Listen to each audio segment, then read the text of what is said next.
So the biggest thing when we had first spoke, the only thing that I was contemplating with like coming on was everybody that listens to this knows, and the biggest thing in the hunting industry right now is the ego stroking, Mm-hmm. the wicked hardo guy. You know what I mean? Not to bash on people, but you see it on like the big names. Everywhere, YouTube, whatever. If they're on cable TV, you just see it everywhere. I never want to come off as that type of person. The biggest thing I can take away from shooting this deer, aside from like I said, this being for me, this deer taught me something, and that's why it's special to me.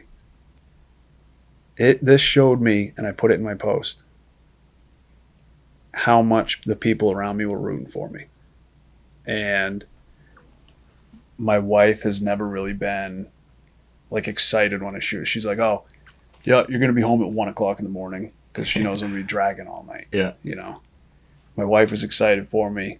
Every one of my buddies was excited for me. I went to my dad's at like 10 o'clock at night, and he was excited for me, but it really opened my eyes to who's rooting for me, who was in my corner. And it happens a lot with big deer when you see other people successful, is like the envy. And when you see the people that are closest to you genuinely happy for you, Yep. when something like this comes together, that meant just as much to me as it did shooting this deer. Absolutely. And the last thing I wanted to do was come on your podcast and sit here and let anybody believe I was here to stroke my ego, because I'm not. Simply here to tell the story because I worked hard for it, and it means a lot. So always take away more from the hunt than just shooting a big deer. Absolutely. You know? Yeah. All right. Today I sit down with Maine deer hunter Derek Verville. Derek is he's one of those diehards. He gets out there, he gets after it. He spends a lot of time in the woods. Any free moment that he has, where he has an opportunity to get out there, even if it's for an hour or two, he gets out into the woods and he does some scouting. He does a lot of shed hunting as well, and he gets on some really big bucks. He shot a beauty this year in the first week of the season in Maine's expanded archery zones, and it was a buck that he had been after for 7 years. And the story reminds me a lot of Pat Burns' electric buck story. When you just get on one buck and then you kind of obsess with him for 7 years and you make it your goal to kill that one deer. He was doing that. He did shoot a couple of other deer along the way, but he was mainly focused on this buck that he calls Uno. And there's so much to learn from it. I just think it's a special thing that not a lot of hunters actually get to experience. When you put all of your effort into one buck for so long and you build that really special relationship with him, it's it takes focus and determination, and there's hardships, and it takes away from other parts of your life and things like that. That it's just not many people are really ever going to be able to experience that, because you have to sacrifice a lot of other things in your life to be able to do that. But at the same time, the accomplishment that you feel, that you must feel after something like that, and it comes out in this podcast, you'll hear how he talks about what it means, and meant to him in his life to do this. It's a lifetime accomplishment. So it's a really incredible story. We talk about not only that buck and that whole quest for him, but general tactics that he uses to get on big bucks. So there's a lot to learn in this one for sure. Kind of the second, last third of the podcast, we talk about a lot of other things in life. It's just a really great conversation. I enjoyed sitting down and talking with Derek. We aligned on a lot of different things. We're very similar in a lot of different things, and just felt a good connection with him. So I'm happy that he came down to the studio to do this. And I got to get to know him a little bit. Maybe our kids will get together and play some Uno sometime Derek and eat some venison, because not only did Derek and I align, but our kids also have similar interests. So I hope you guys enjoy this one. Just a quick reminder before we get into the podcast, please subscribe to the YouTube channel if you like what we do. Leave comments, interact with our channel, and also on Spotify and iTunes and podcast apps, or if you're listening to this as a streamer, make sure you subscribe there also, and leave a 5-star review if you have time, and leave a little note in there. All of that stuff helps the podcast out. Thank you to Onyx for supporting the show. They've been great. It's an absolutely invaluable tool. If you don't use Onyx and you would like to try it, download the Onyx Hunt app and use code HS20, and you'll get 20% off, and it will definitely be helping your scouting and help you keep track of all of the sign and all of your hunts for many years to come. So let's get into this podcast now with Derek Verville. Okay, welcome back to another episode of the Hunt Suburbia podcast, and today I'm joined by Derek Verville. Killed this beautiful buck here. What was it? Opening day or opening week? September 12th. September 12th of the Maine early archery, expanded archery is what it's called. Yeah. Beautiful buck, and what I really thought was awesome about this story, and it always interests me, is this is a buck that you chased for 7 years and were religiously hunting him and obsessing over, and I just think that that's a unique thing that a lot of people don't get to experience. You might find somebody who has history with a deer, casual history for 7 years, like, oh, I've seen them every once in a while, but they weren't, kind of obsessing over that deer and making him their number one target and scouting, profusely for him and things like that. But you've done that with this deer, so I always like to dive into like the mindset around that and get the story when I can, because it's really unique to do something like that. And so you've got an experience that you can share with everybody that most people listening aren't going to get that opportunity. Yeah. Yeah, man. So first of all, I mean, why don't we tell the story? Let me think about this. Do you want to tell the story about how you killed him this year and then rewind, or you want to start from the beginning with how you came upon it? Let's start from the beginning. How did you come upon this deer? And then, and what year was it? And then let's go from there. So there's kind of a lot to unpack, of course. Long time, but long story short, I was working at the Navy Yard at the time still, and kind of took back my love of bow hunting, because for a while when Expanded was first, the craze, it was just people everywhere, nonstop. And I've been hunting this piece of woods since I was 14 years old, and I'm 34 now. So got back into it, and a buddy of mine started working down in the Navy Yard with me, and we just come up with this idea one day that we were going to leave work and start hunting Expanded again.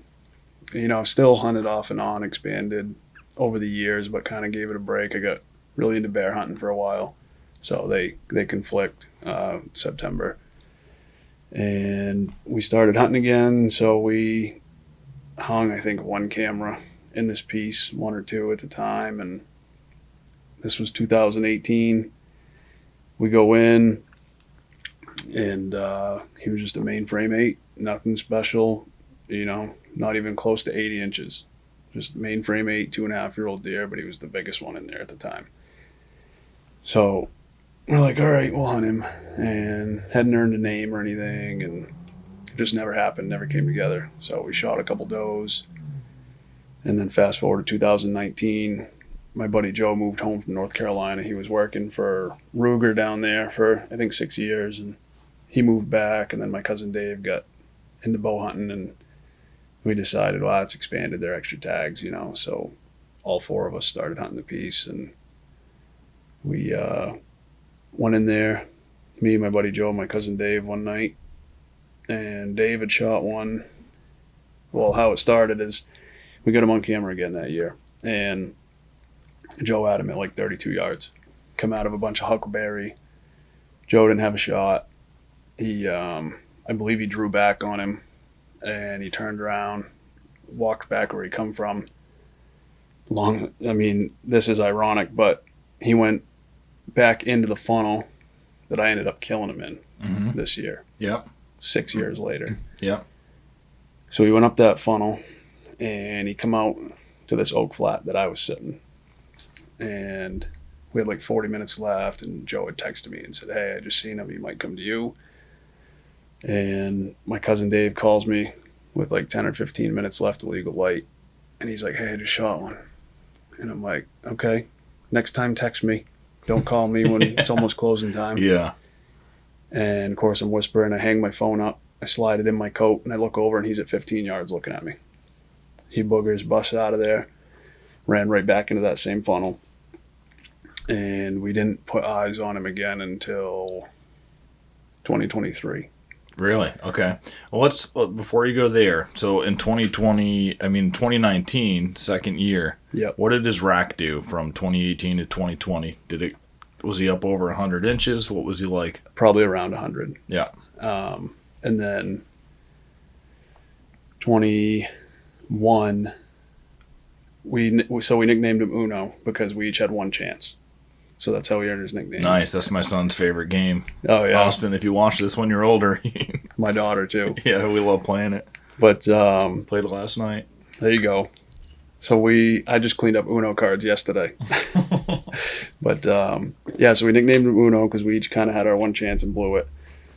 So 21, another buck, Maine frame 8, high rack, moved into the piece. This deer has always been docile, and this other 8-pointer blew him out of there. So he kind of came through once or twice, but he wasn't living there. So that other 8-pointer, we nicknamed him Dose, second one in line. Yeah. And Dose ruled the roost for 21 and 22, and then in 22, the abutting landowner shot him. So now that he was out of the picture, Uno moved back in 23. Cool. So when Uno moved back in 23, that's when he had that peak rack on his head. And at that point, he'd have been 7.5 years old. And I'm going to grab that. Keep going. Yeah. Keep talking. That season, I had him at 70 yards with a buck I had nicknamed Dubs because he had double drop tines. He was just a little 2.5-year-old 8-point, tiny thing, but he had these two little 3-inch flyers off each beam. Yep. And I had him at 70 yards on the side of this ridge, and I had like 30 minutes of light left, and I'm like, I'm not risking it. Not with a deer this old, been hunting him this long, I'm not risking it. And I can shoot that, but I'm not doing it. I mean, I was drilling that thing at 108 at hunt stock. Yeah. But there's just too many factors. So they start sparring. This goes on for 15 minutes. And that little 8-pointer is getting more and more aggressive. And finally, Uno had enough. I called my father on the way home that night and was telling him about it. But Uno had enough, and he just turned his rack down, locked in with him, and he just walked. He was so much bigger. He just walked to that other deer. What a boss, huh? He had all 4 legs locked, and he just pushed him. And then when he got done pushing him, he almost rolled him right over. He just threw him sideways and looked at him. They looked at each other, kind of stared down, and he turned around and he walked right back down the same funnel I killed him in. You have any video of that? No, I had just my GoPro that night. I got tired of the filming. Yeah. And I had already folded that up, put it in my bag. I'm like, I'm losing light. You know GoPro footage. Yeah. I'm like, I'm losing light. It was a super slow night. So they end up working off. I can't remember if I had another encounter with him that season. And then last year, so the year he had that rack, he 23, he shed those February 6th and February 8th, and I found those. I did 15 miles of walking just in a grid pattern to find him, but he started losing a lot of weight. And I'm like, okay, is he older than we think? Is he going to die this winter? What's going on? Made it through. And then last year, 24, you could see it right away as soon as he started growing. He wasn't clubbed up like he usually was. He wasn't growing a comparable rack. And I'm like, okay, he's probably going to lose a little bit, but let's see. I know he got sick or something was going on. Did confirm that other than my shots, there was no old injuries that they could tell on the deer when they cut him up. But he grew an 8-point rack, injured his G3 on his left side, and it ended up kind of kinking over and splitting. And then he dropped that rack December 28th, I want to say. I had some cameras out. There was like $4 hanging around. So he left November 11th. I had 3 encounters with him last year. One with a shotgun, 2 with a bow, and just it didn't happen. He knew something was up and grunted him in with the shotgun. Stopped at like 20 yards. He knew if he committed, it was over. He turned and went down into these just absolute pucker brush. And no way. I mean, we shoot through some stuff in Nantucket. This is thick. There was no getting shot through there. So he kept all the when you grunted him in that day. He just walked through the thick stuff and kept. He come running. He came running in. Yeah, I could hear him. He put on the brakes, and at this point, he was the only buck working the piece.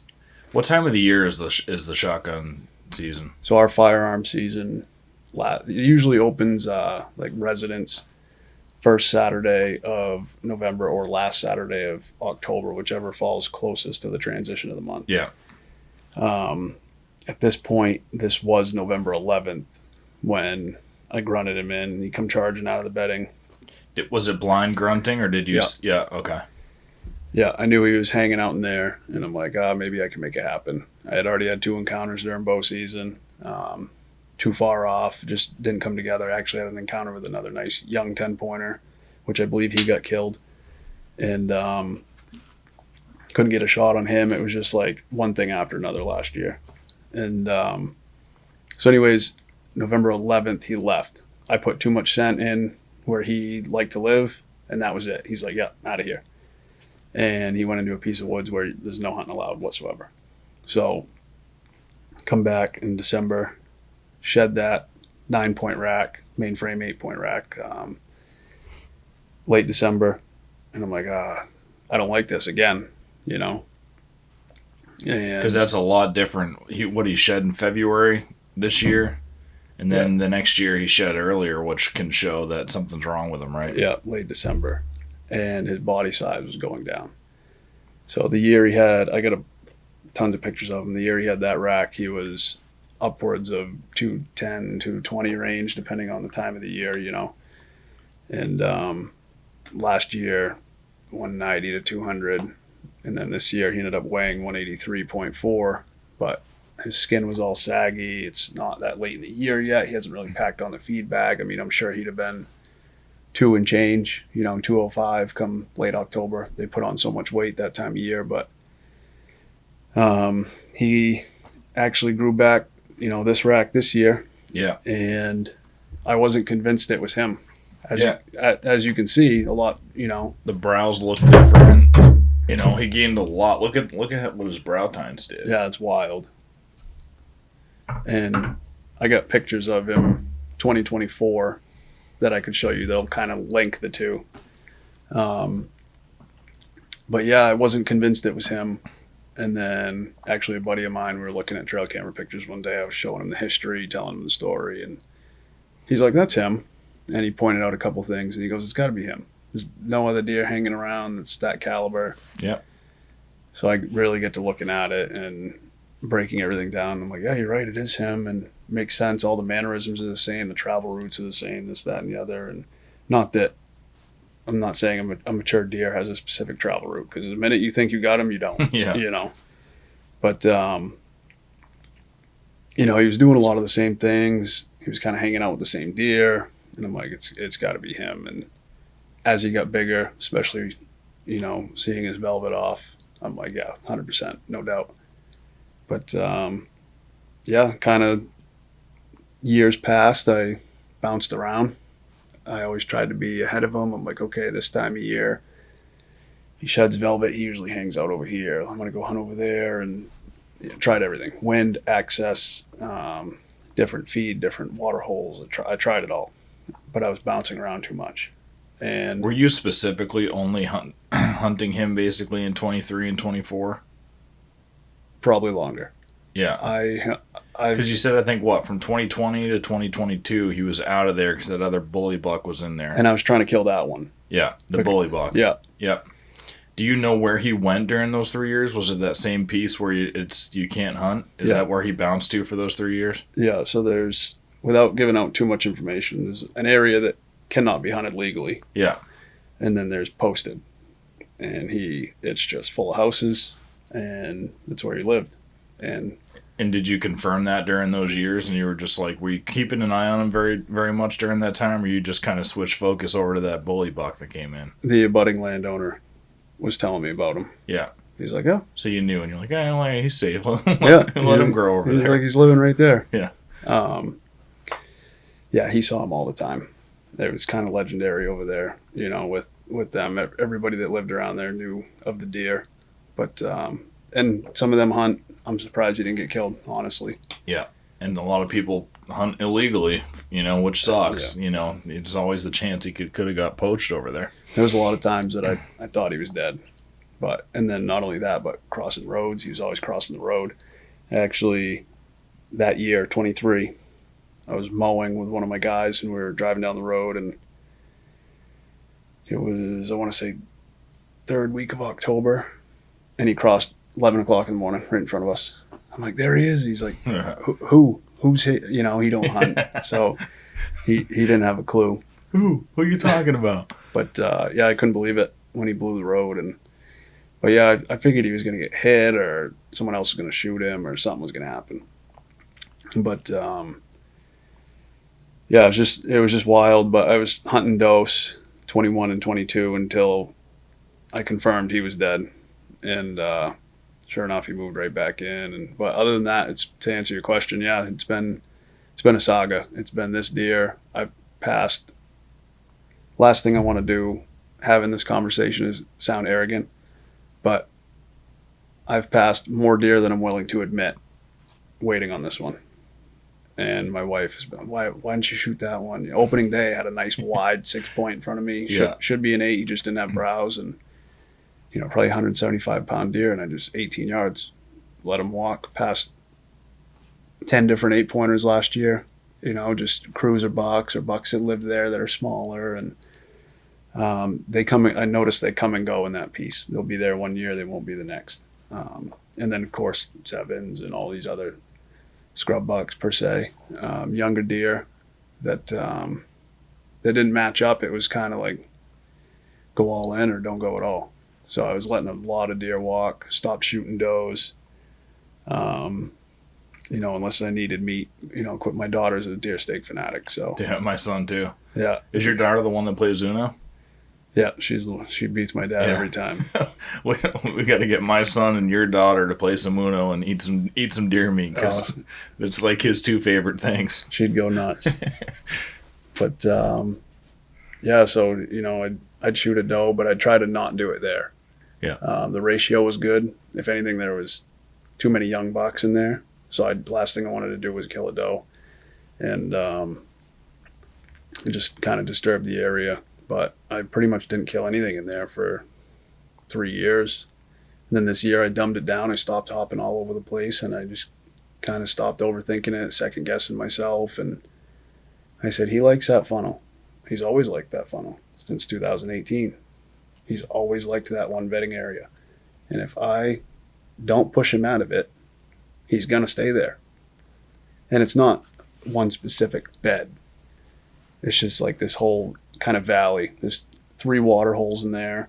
He's got everything he needs, and it's thick, it's safe. He's got no reason to go. There's does, no reason to go anywhere. So I said, if I set that funnel with the right wind, as long as it's not blowing to the bedding enough times, it'll happen. 3rd time I sat the funnel, I killed him.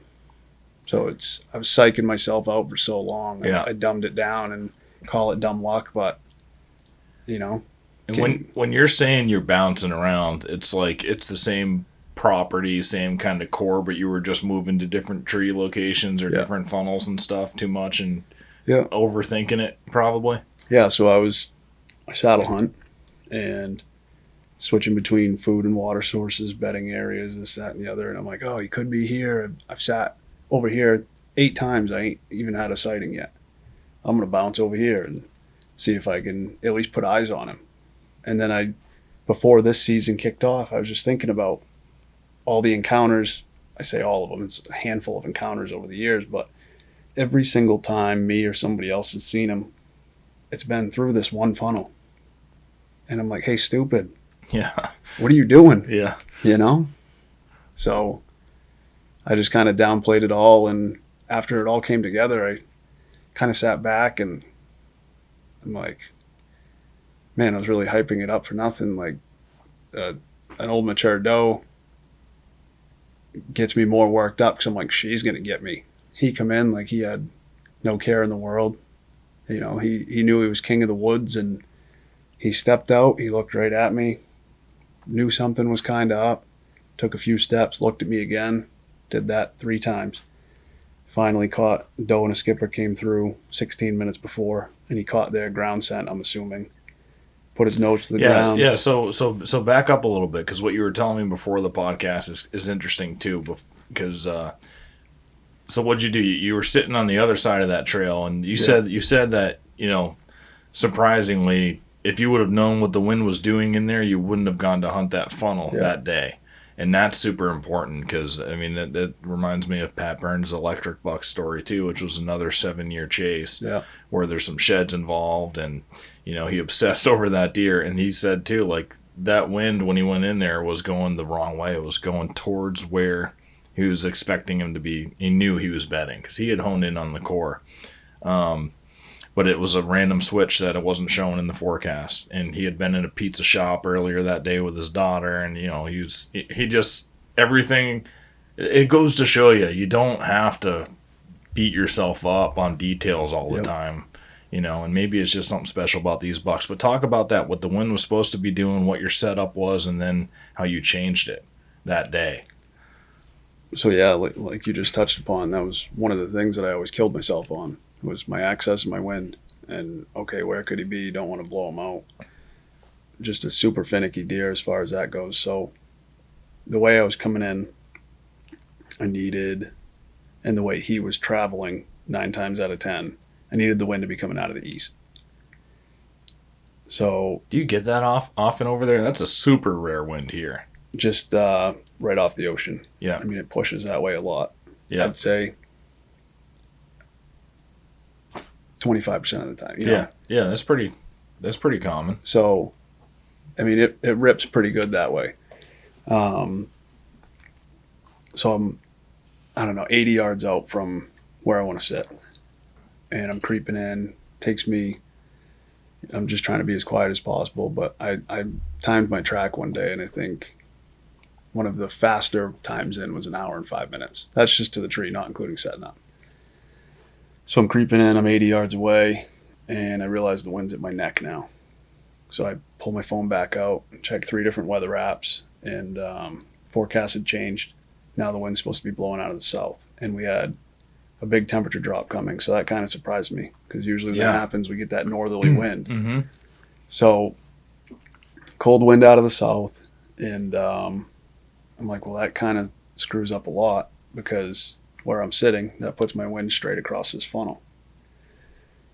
So I'm like, well, now I got to leave ground scent right across the funnel, and I got to go sit to the other side of it. But how am I going to play this so that if the wind switches a little bit, it's not blowing to the bedding? So there's this real thick, nasty swamp that like rabbits don't even live in. And I put my back to it, so that way my wind was essentially blowing from my access into a dead zone across the funnel at my face into the dead zone. And the way he was coming in, it was a crosswind, which I love hunting crosswinds. So I'm like, okay, if it's a crosswind, this might still work. Wasn't confident at all in the setup. I was sitting in a 6-inch round maple, no branches, no cover aside from the backdrop of the canopy. And I was dead in line with that funnel. The main run, there's like 6 runs that come through there. But the main run that I assumed he was going to come out of, I was right in line with it. Sure enough, Doe and Skip come out. They come down the main run. And when you cross, sorry, not to stop you, when you crossed the funnel, you swung out to the north a little bit more? To the west. To the west. Yeah. Okay. just to give me, if he were to come straight down it, Yeah. just to give me more time to essentially get him broadside Yeah. instead of having him stopped right in front of me. Right. Let him even be able to have some time to walk Yeah. past. Super important thing. Yeah. If you have to cross over something that you're going to be shooting and you expect your deer to be coming down a trail or a scrape or whatever, sometimes your ingress it has to be like that. Yeah. And in some random places, just for anybody listening that's newer to hunting, make sure you strategically cross that point where they're going to smell your boot track. Yeah, and that was another thing is I had some confidence in it because of rubber boots. Sprayed my boots down, the whole nine, and swung that wide and sat there. Wasn't feeling good about it. And I'm like, you know what? I'm here now. Anything could happen. Like I already said once, you think you got him figured out, you don't. And not only that, even though he was living there, who's to say another deer ain't coming cruising through? So the doe and the skip. Yeah, they come through 5:56, and they came down that main run, and there's not a lot of shooting down on this funnel and stick. I showed you the picture. And the doe and the skip came through, and they cut over towards my access for some oaks. There's like 2 that are producing. There's not a lot of acorns over there this year. And I just kept thinking to myself, I'm like, if I look over and he's coming down that funnel and he does that same thing, I got no shot.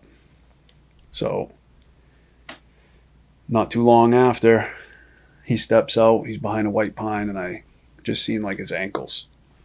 And I'm like, oh, here comes another one. And then I saw his frame behind the white pine, and I'm like, oh, that's a big deer. Now I'm getting jacked up, and I'm like, I don't care which one it is, I'm shooting it. So he takes a step past that white pine, picks me right out. I'm like, oh, it's him. Then I'm like, swallowing hard now. But being so fixated on him for that long, it's like it went over at game time. It's not time to get jacked up. I wasn't shaking. I wasn't like, shallow breath kind of deal. It wasn't the buck fever deal. And yeah, I'm just thinking, stop looking at me. Don't do this right now. Yeah. You want to break that stare because sometimes that turns into 7 minutes of them just staring there, trying to figure out what's going on. That's the thing, though. He never head bobbed me. Yeah. He just looked at me. Yeah. And he never tried swinging to get, see motion on me. And I'm like, all right, he don't have too much of an idea. So every time he'd put his head down and keep coming, I'd move a little bit to get to my bow. Yeah. Yeah. And I had already hit everything with my rangefinder. So finally he puts his nose to the ground and he smells where them other deer come through. Like I said, I'm assuming, but he goes behind just a wall of just thicket. And I look ahead of him, just like you would if you were shooting a running deer. And I'm like, okay, I got like a 6 to 8 inch opening that I can shoot through. That's clean.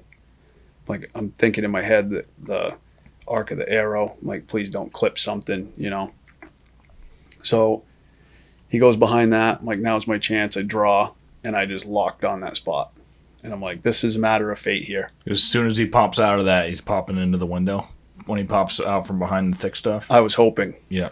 So I'm like, this needs to line up perfect with his vitals up and down, or I'm not going to have a shot. I'm going to watch him walk off. It's too thick, and that's it. I'm going to have to come another day. So I watched the base of his neck come through the opening in front of his brisket, and he's coming into my sight ring. And I'm like, oh, it might be a little high, but it's there. And he had stopped before the opening, and then he started walking again. So I watched that right leg come forward. Yeah. I squeezed off, I hit him, and I hit him right up against all 3 blades were broke off when I ripped the arrow out, so I don't know what broke, but I'm assuming one hit right off the edge of his scap because I was tucked so hard into that vital V that I went through and clipped the top of the heart like I showed you in the picture. That shot buried in the offside shoulder and dropped like a sack of rocks. And immediately, because it happened so quick, I'm like, did I spine him? And I'm like, no way. So he hit the ground, and picture like a buck bedded looking over his back at you. Yeah. He was doing that, but looking at me in the tree. Yeah. And at this point, I'm reaching for a second arrow because I think I hit him in the spine. So he sees me moving and realizes, uh-oh, that's what happened. And he rights his head back for the direction he was going, and he starts trying to get up. So at this point, I got second arrow knocked. I'm drawn back, and I'm on him again. And he hooks a tree with his right leg, and it kind of rolls him back on his side, and it shows me the white of his belly. So I just aimed right for his sternum, squeezed that one off, and at that point, his ears laid back. It was over. And I sat in the tree for half an hour. I couldn't believe it happened. Yeah. I'm like sitting there trying to not throw up, you know. Yeah. Just now everything's hitting. Yeah. My breath's shuddery. My hands are shaking. Oh, yeah. Feels like I just got socked in the stomach. And I'm looking at him, and I'm like, did I shoot him? Did I shoot another big deer? Now I'm second guessing everything. Yeah. So. Because it's so thick in there. Oh, yeah. And I saw the big frame, like I said, and he was the only deer with a frame that big in there. Did you ever put any binos up on it or anything? Nope. No, I just saw the big frame coming, and I'm like, it's got to be him, you know. So he's laying there at 20 yards. The kid that works for me, it's a good buddy of mine, calls me, and he's like, did you kill him? And I recorded the whole thing, you know, all the conversations, my wife calling me, and I'm sitting there trying to collect myself, and I'm like, hang on, I'm just going to relax and take it in. Yep. So I sat in the tree for like half an hour, and my buddy calls me, and he's like, I'm already on my way. Don't even call anybody. I already got the jet sled. I'm coming. So I finally climbed down. I grabbed the GoPro, and my favorite thing about filming is just being able to watch my hunts back. I don't care about the sharing of it and all that. Before hunting season, just being able to actually relive my hunts. Yeah. Instead of it's awesome thinking about it, you know? So you get it. Yeah. And the best part about watching that footage back was seeing my face when it was an authentic reaction. It wasn't a filmed reaction. It was me actually trying to take in 7 years of work and dedication. And it's like a big thing to swallow when you're walking up to that deer. And I see that too sticking up with that sticker off of it. Yep. And I'm like, oh my God, it's him. And you just see me take a knee in the video. And I'm trying to you can tell my brain's just misfiring. I Yeah. couldn't control it. Yeah. And I walked up to him, and I just didn't know what to think. You know, it's everything just come in at once, and I'm just sitting there trying to bring myself back to ground zero. My phone's going nuts. Told the boys. Yeah. You know, everybody, my wife knew the deer's name. You know, everybody knew the deer's name and knew the story, and they knew how hard I worked for it. So my phone was just going bananas. And my wife pretty much was like, see, when I see you, I know you're going to be a while. Yeah. So it was a long night. Finally got home around midnight, and it was quite the drag out. But What time? So what time did he come in through? The does went through at 5:56. You said, and I shot him at 6:12. 6:12. Yeah. Yeah. Which is the earliest I've ever seen him on his feet. Yeah. I was gonna say it's still got an hour probably. Yeah. So I backtracked. I went in the following Monday and backtracked where he came from. And it was 68 yards. You could still see the hoof impressions in the ground where he was walking. And he was bedded 68 yards away? As a crow flies, he was 68 yards from where I set up. Cool. That's why it's so important to go in and slow and methodical like you did, not making any noise. So in that, you can literally see his tracks where he stands up. He kind of looked like he was going to go down to one of the water holes, stopped and backtracked, or just, turned righted himself back the way he was coming, come right down that funnel and right up to where he turned. And where I shot him, you could, like, someone painted a line, and it was just plain as day, backtracking him. And I'm like, yeah, he was in that bed right there, and it was under a spruce kind of in the side of a ledge.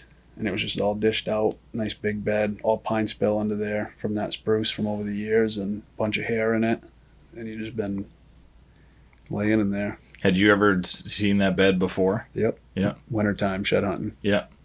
So the year that I found those sheds, 23, I got on his track. It was fresh snow. we didn't have a lot of snow that year, 23. We only had a few snowstorms, but we had like 2-3 inches on the ground. And we had just got a dusting in the bigger of the two sides. So this side, I found second, and it was 2 days later, 2 or 3 days later. And once I found that one, I backtracked as much of his track as I could, and it brought me to 5 different beds, and I marked them all.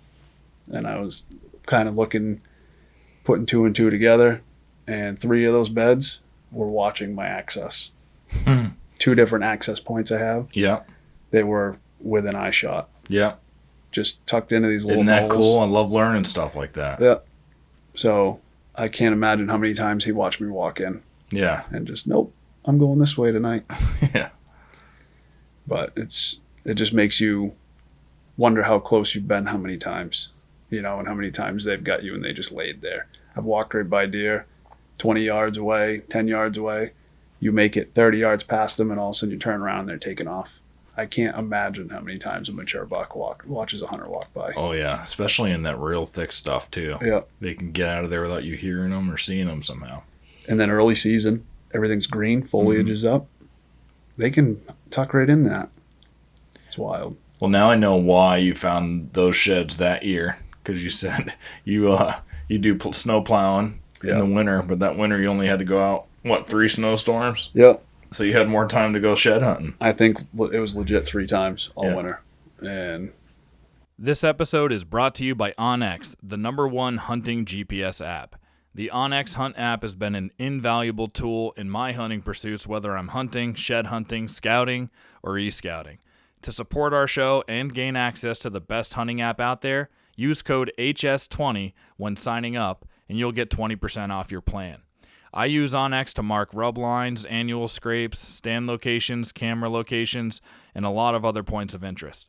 For shed hunting, I use the tracking feature, which shows me where I have walked in a patch of woods, but more importantly, it shows me where I haven't been, these little pockets of woods I may have skipped over, and that really helps me to find match sheds that I'm in pursuit of. In Massachusetts, we have to be 500 feet away from a dwelling to release an arrow, or a bullet for that matter. So I frequently will use the bubble feature, which you place a waypoint down on a building, and then you can set your radius bubble to whatever your state setback is, and that'll show you where where is off limits to hunt and where you are safe to hunt. There are tons of other features I use daily to help me be more successful, which I'll break down in a later video on my channel.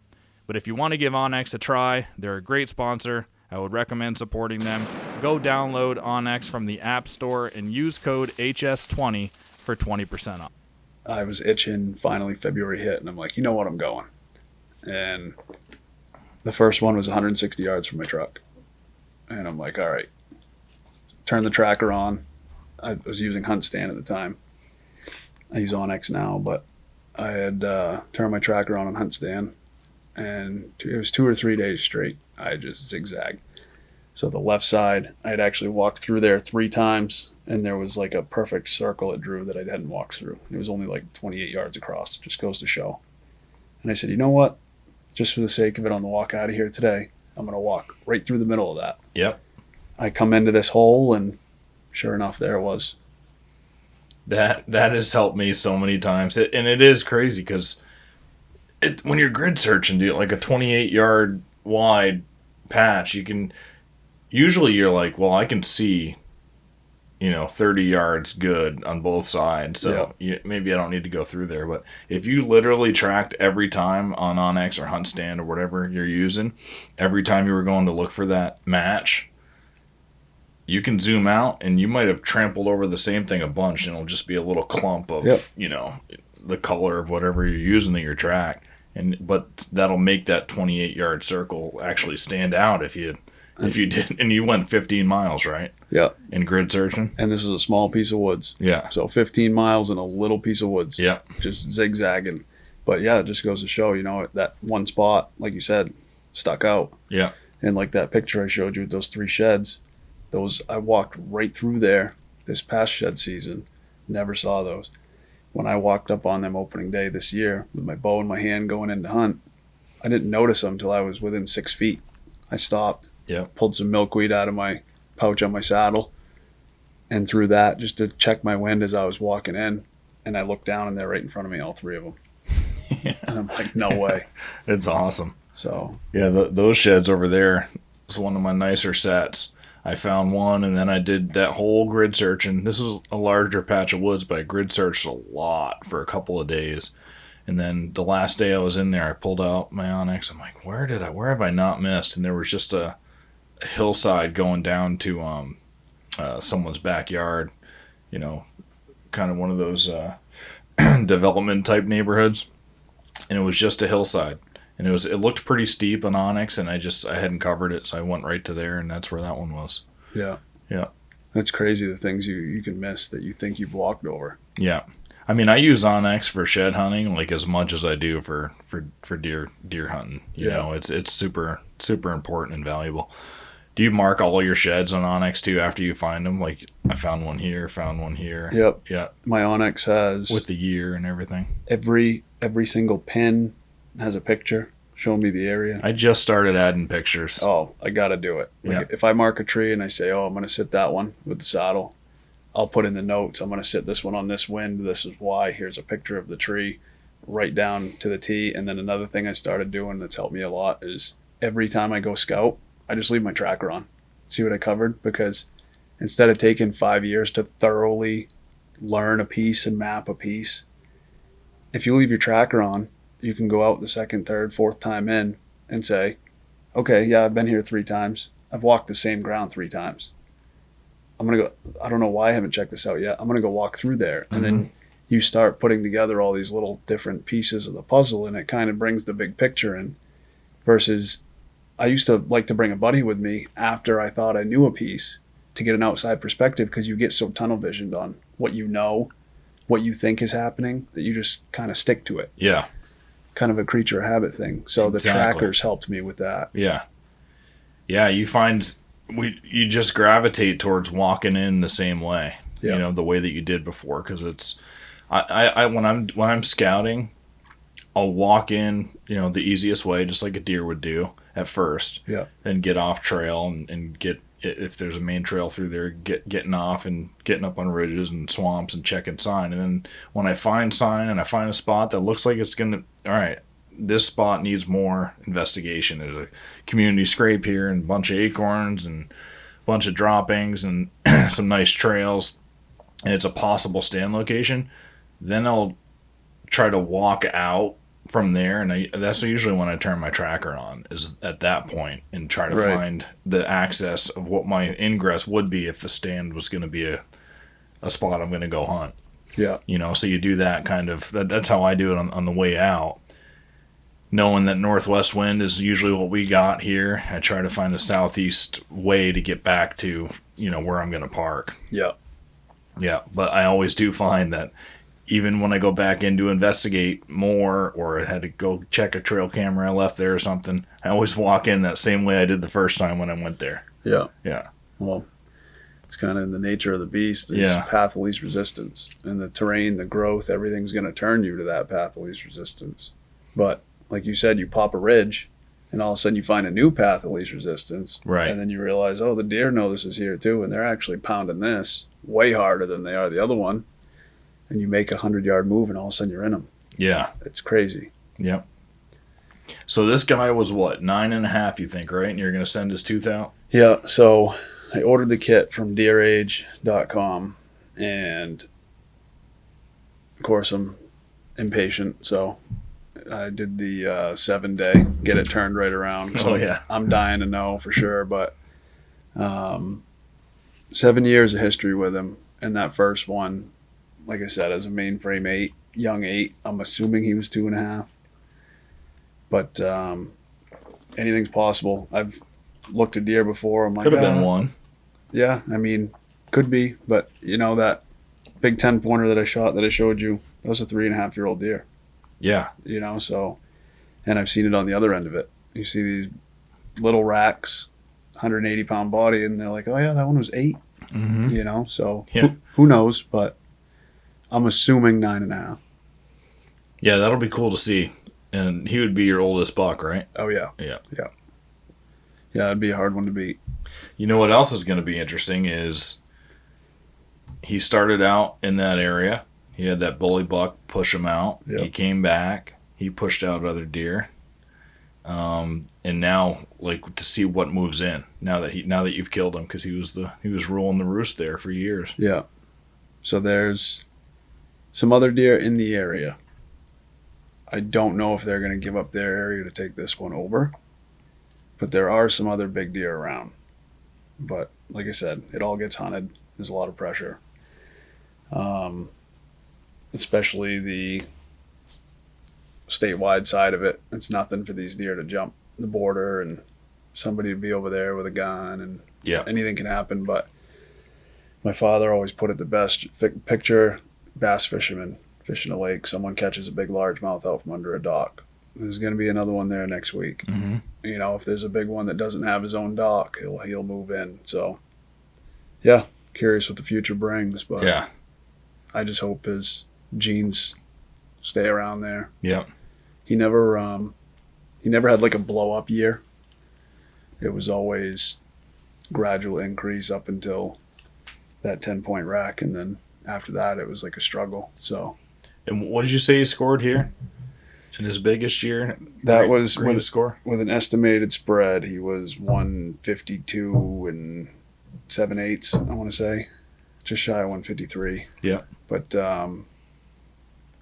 yeah, I held those up.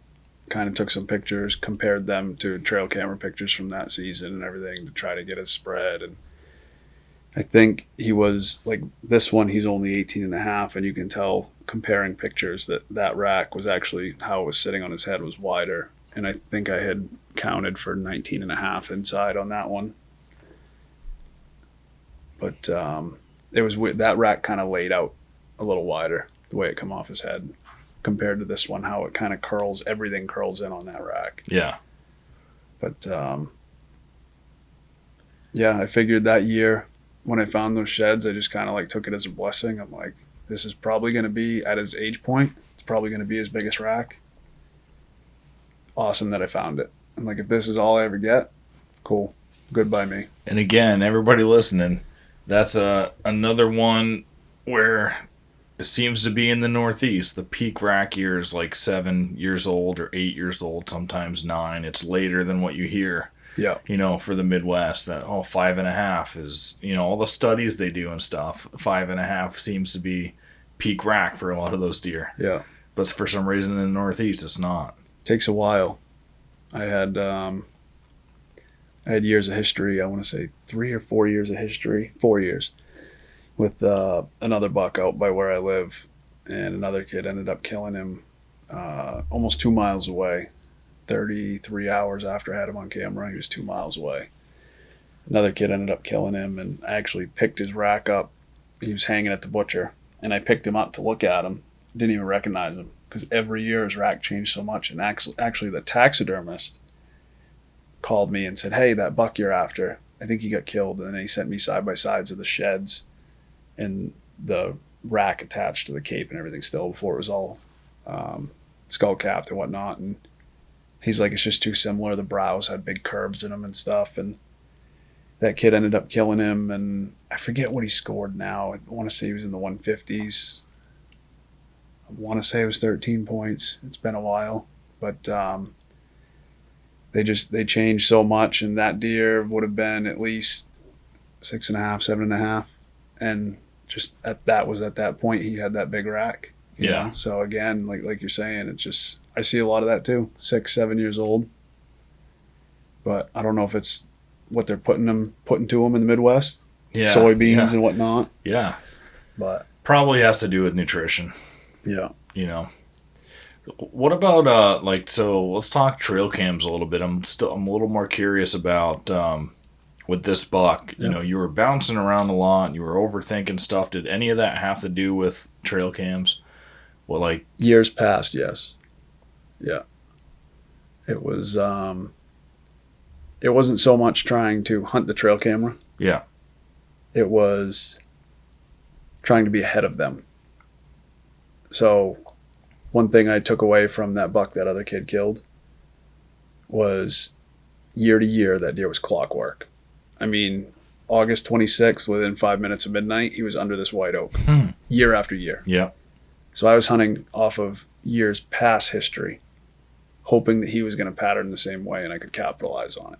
Okay, I had him daylighted here these 2 years. Maybe he'll do it this year. And just never came together that way. Yeah, because you're the variable there, maybe, you know. And I think I was my own worst enemy with that. Like you're saying, with me being the variable. Trying to predict and bounce and think I know what I'm doing with hunting a mature deer. Like I said earlier, you can think you know exactly what they're doing all you want. You can say, oh, he's bedded right here. You know, he might be using that area, but he's got other areas he's using. Like the bedding area that I assumed he was using. I said, okay, yeah, he's probably in there. I'm going to stick to this plan until it comes together. Now, before, it was more of, okay, he's been here, he's been here, he's been here. I'm not seeing him here, I'm going to bounce. I'm going to go over here. Not seeing him there, I'm going to bounce. And I kept doing that. It's too small of a piece of woods to just be leaving scent all over it. Casting a big scent stream, sitting these different trees, sitting 8-9 different trees over the course of a 3-month season. Yeah. And he would just booger out of there. He'd go where he knew he was safe, and that was it. So I was my own worst enemy. Yeah, overthinking things it's every hunter gets into that at some point where it's a season, it could be a couple of seasons, and you're just like beating yourself up over everything. And it can get a little bit unfun, and then you I don't know, if it starts getting unfun like that, just take one element out of what you're doing to prepare and just like forget about it. Try to cancel one thing out. If you're still beating yourself up, cancel another one. Just get closer back to the basics as you can. I think that helps. Yeah, I was preparing myself for another grind, and said, you know what? I'm not doing it like I used to. I'm not carrying an extra 12, 13 pounds of camera equipment to try to get this on film. Right, that's a big one too. This was an accomplishment for me. It wasn't for anybody else. I had a score to settle, and I was like, this might be the last chance I get to hunt this deer at this age, the way I'm watching his body come in and out of declines and bounce, And I'm like, you know what? The footage doesn't matter. And I just started carrying my GoPro. That was it. And the way I had it mounted. Keep it simple. Exactly. Yeah. I had it mounted that night facing what I was anticipating would be a broadside shot in the funnel. And the tree and everything was kind of, thank God for like the big fisheye, but the tree was kind of blocking most of where he was coming in from. And he turned, and in the top left-hand corner of the frame for a split second, you see him walking through the trees, and then me shooting him drop. But he's like behind maples for like the impact. But it was like me dumbing it down and saying, you know what, it's not about the footage. This is me and him. This is something that I want to finish for myself. I got a thing with finishing what you started. What I start, and I was determined. So I just kind of said, you know what, that's it. Brought the GoPro, and it was almost like I didn't think I got the shot at first. We watched it back on the little GoPro screen, and my buddy was like, oh, did you get it? Did you get it? And we watched it, and Hunter's like, no, I don't think you got it. I'm like, no, I didn't see the luminant go zipping through or anything. So went home, didn't really think about it. I said, it don't matter anyways.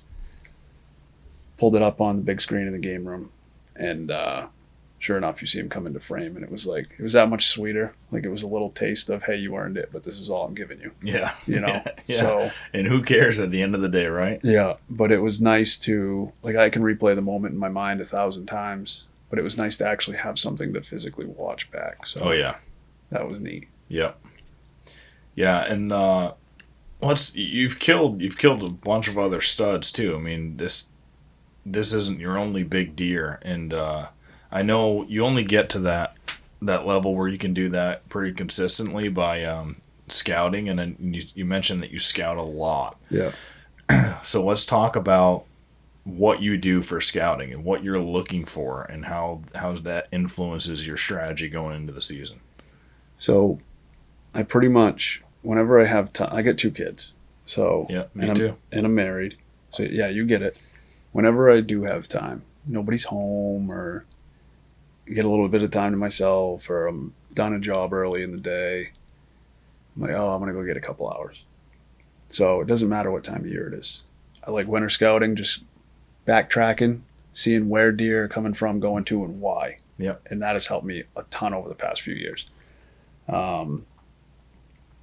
Cameras, of course, cameras help everybody, but they're also a crutch for a lot of things. They work against you in a lot of ways. So over the years, I've been using trail cameras pretty much as far back as I can remember. And I adapted from trying to rely on them and figuring all that out to, is there a buck I want to hunt in this piece? Okay, that's all I need to know. And that's it.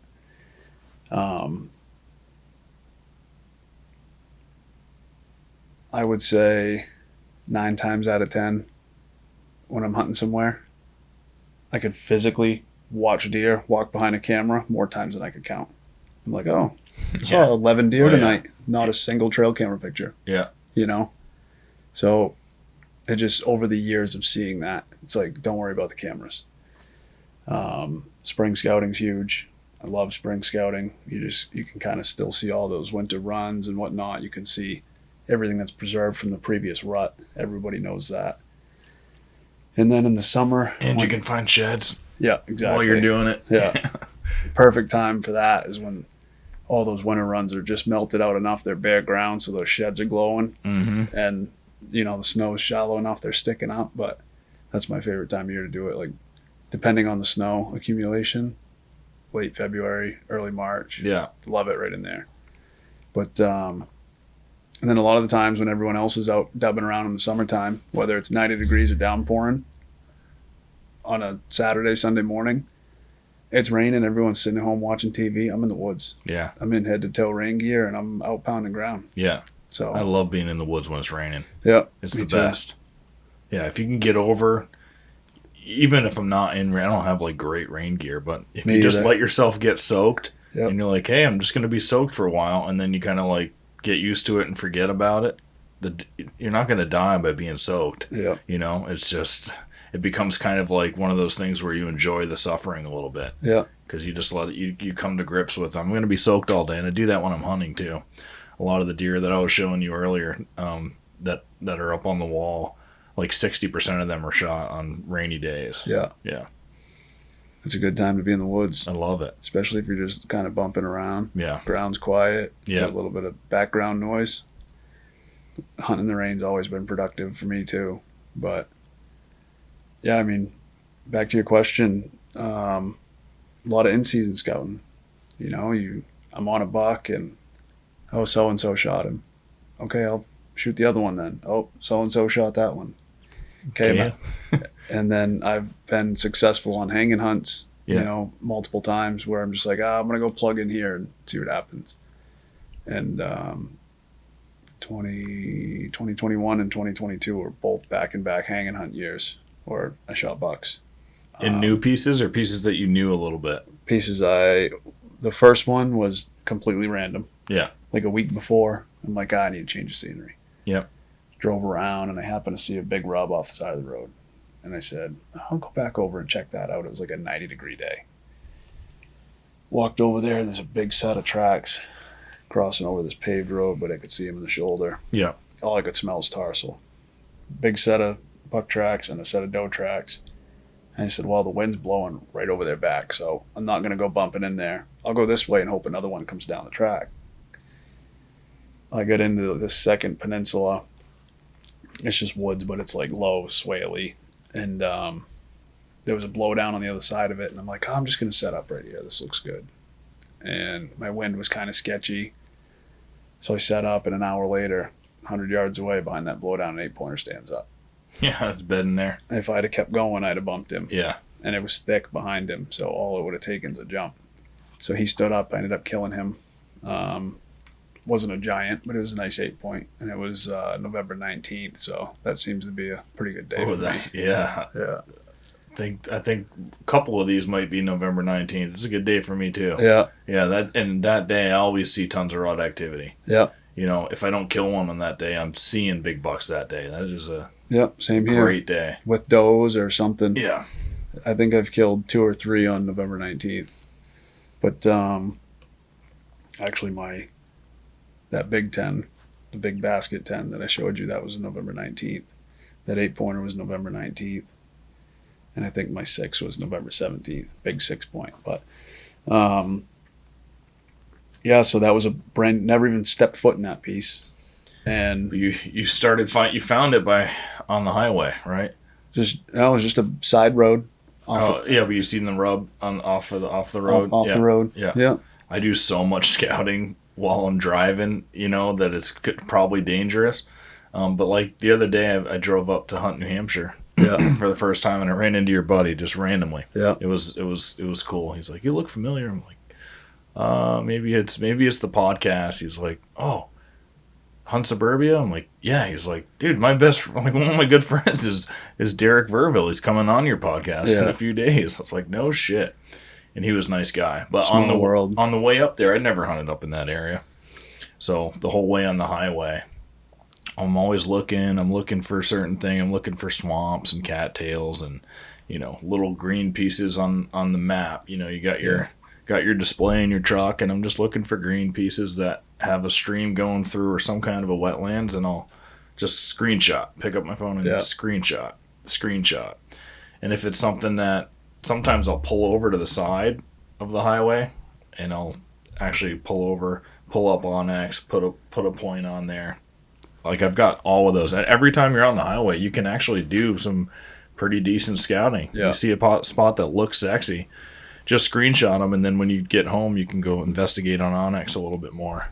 See a ridge that's tore up from the road. See all the leaves rolled down it and whatnot. Oh, yeah. I've done that quite a bit. Yeah, and you see deer, too. You see deer. I've seen quite a few bucks from the highway. And when I used to travel down to the sub base in Connecticut, traveling down the highway over there, wintertime, it was just deer both sides of the highway, just rolling ridges. It was insane. Lots of oaks too. Yeah, in that area. I always told myself, one day I'll go over there and hunt it. And a buddy of mine actually lived in Connecticut for a while, and he's like, "Yeah, it's great. It's great hunting." Yeah. But never made it down there to do any of that, and kind of went on a little hiatus from trying anything different because I really started picking up on New Hampshire. Always hunted Maine, of course. We did the Nantucket Island hunt for a couple of years with Travis, the kid you met. Yep. And we did Ohio for 2 years, and we're actually going back in 5 weeks with the bows for the rut. Cool. So that should be a good time. Yeah. But it's just crazy how much things change, even state to state, let alone region to region. Oh yeah. It's so different. People are like, "Oh, anyone can go to Ohio and shoot a 140," and it's like, no. I'll tell you right now, if I have a 120 in front of me in Ohio, it's getting it. I don't care if it's the first day. Yeah. It's tough hunting, tough country. Yeah, it is. Yeah, Vermont. I was just talking. My buddy Scotland was here this weekend. We were doing some scouting together. He's from Vermont, and he hunts at my deer camp there. And hunting there is just way different than anything I've ever done. And he was like, "Why is it that?" He's like, New Hampshire has better deer than Vermont. Like, what is it about that? We're pretty similar states. Why do they grow better antlers? I don't know the answer, but it is funny how, like, just a border. Yeah. It's the way that the state manages their herd, or the amount of hunters, or access law. Like, there's all kinds of variables. There's hundreds of them that goes into it, but the soil's probably one. Yeah. Yeah, absolutely. That's like Maine. You got pockets of, a lot of your coastal deer. Like, you can go to Wells and shoot 140, 150 inch buck, and it might have 140, 150 pound body. Like that 136 inch 10 point, I think it was 148 pounds. Yeah. And there's just a lot of minerals. He was a 3-year-old, that one? Yeah. Yeah. A lot of salt deposits around there, a lot of minerals in the ground. Then, of course, the deer on the seacoast that are eating seaweed, and all the minerals that are on the beach. And a lot of that, you're seeing big racks all up the coast. And then you get way up north, you got the deer with no brows and little racks and massive bodies. And then sometimes you get both sides of the coin up there. And then you get a lot of, like, the central and the western side of Maine that you get a little taste of both. Yeah. So it's just, even within a state, it varies so much. I've hunted from, southern New Hampshire to northern New Hampshire, and I see it vary in New Hampshire too. But you have to hunt Vermont, so I can't really speak on that. Yeah. It's pretty similar. But the southern part of Vermont has the bigger racks. We definitely see that. And a lot of the southern part borders Massachusetts. And I think Massachusetts just has the way they manage it. There's a lot of things that are going into Massachusetts having an older buck class. So I think the states, the Mass and New Hampshire border, it's probably pretty good hunting in southern New Hampshire right along that border, and same thing in Vermont. It's that way. I think Mass is a sleeper state. Yeah, it is. For sure. It is. You haven't hunted Mass? Nantucket, that's it. Yeah, just Nantucket. Yeah. Yeah. Yeah, I've heard that hunt's really fun. Oh, it's wild. Yeah. Doesn't feel right. It's a gun hunt, right? Yeah, it feels like hunting in a zoo. Yeah. Do you see big bucks while you're there too? Yeah, I mean, not by typical Northeast standards, but we've seen some big ones tagged. Yeah. The guys have definitely, my buddy Hunter. A lot of deer drives and stuff. Yeah, that's pretty much what everyone does, during that first week down there. But my buddy Hunter shot a pretty good 8-pointer out of my stand. The second day we were down there. But I mean, you get a lot of basket racks, but there's definitely some nice ones. We were, I think 2 years ago we were there, and guy shot a nice 12-pointer. Just had junk everywhere. Big rack, just spindly, island deer. It's a lot of deer with piebald features, whether it's white hooves or things like that. I don't know if it's a result of inbreeding or whatnot, but it's definitely a wild hunt. You shoot a doe and the biologist is right there, pulling a tick, pulling a tooth, and all that, and the thing weighs 82 pounds, and they're like, "Yeah, she's 11." I'm like, "What?" And 70-pound doe, "Yeah, she's 9." And you see how many deer are getting shot, and they're like, "You guys are just maintaining population." Yeah. And you think about the battles that a 9-10-year-old deer has gone through on that island when you see just these armies of people driving deer over there. And you can't believe they make it, but it's just so thick. But it's wild just to see the body sizes compared to the age class over there. So the hunt has just been maintaining, is what the biologist said. Yeah. It hasn't even been able to decline the population. Yep. Yeah, I think it's this next year that they're extending the season there into January. I can't remember if it is next year. Yeah. Is it? But depending on what happens with the shotgun legislation, that's going to prevent a lot of out-of-staters from going to that hunt. Yeah. Unless they want to go through all the hoops. You know what I mean? Yeah. So. Do you find yourself hunting with gun much in Maine anymore, or you just like to stick to archery up there? I do a little bit of everything. So I expanded hunt, statewide hunt, with a bow, and then usually jump to muzzleloader in New Hampshire, and then rifle Maine and New Hampshire, and then finish off muzzleloader in Maine, depending on what I have for tags and what's going on. But I do everything from bow hunting, tree stand hunting. We go up north in the snow and track. I'm not going to sit here and tell you I'm a great white tracker, because I'm not. I could have killed deer tracking, but I'm yet to actually pull the trigger on one. Because if I'm 3-4 miles back and I'm over 2 mountains and a 150-pound crotchhorn standing there, he can stay right there. So I just look at him and say, "Have a good day." Yeah. Yeah. I think I'm a similar way. Like, I hunt some suburban properties. I've hunted super urban properties. I hunt 1,000-acre patches that aren't suburban, an hour away from me. And then I go to big woods. I think if you're hunting, you should enjoy hunting in every possible way that you can. Yep. Rather than just becoming so focused on one thing. I agree. I think we're meant to experience all of it. The only thing that kind of drives me nuts is the still hunting. I like still hunting in the rain, but if it's crunchy, I'm sitting. Yeah. I'll sit all day. Yeah. Yeah, if it's crunchy. Yeah, the best time to still hunt. Yeah, in the snow, if it's soft snow, or the rainy, windy days. It's a fun game, especially if you've scouted. Yeah. If you've got a place pretty well dialed, the few areas where there's likely to be deer bedded. Yeah. It's so fun. Yeah, like you were talking about with that one. Yeah. That's wild. Yeah, that one was cool. Yeah. I was expecting in my head to go over there and see some does bedded down there and then just stick around and see if a buck was going to come in. Yeah. And there were no does in there, but he had the same idea I did. He was going to check to see if there were, and we just happened to be in the right place at the same time. Like everybody says, two lines crossing paths, you know? Yeah. Two dots connecting. Yep.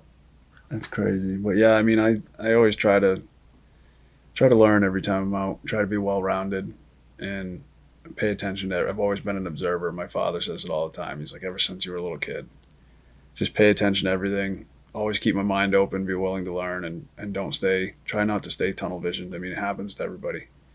But the more tools you got in your toolbox, the better off you'll be.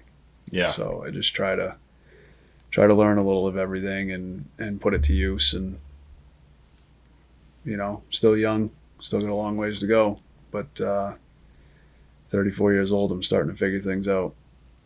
Do you do anything crazy for scent control, or how do you what are your scent control measures? As far as washing all my hunting clothes, I'm pretty religious about that. Like if I could have a whole separate washing machine, I would.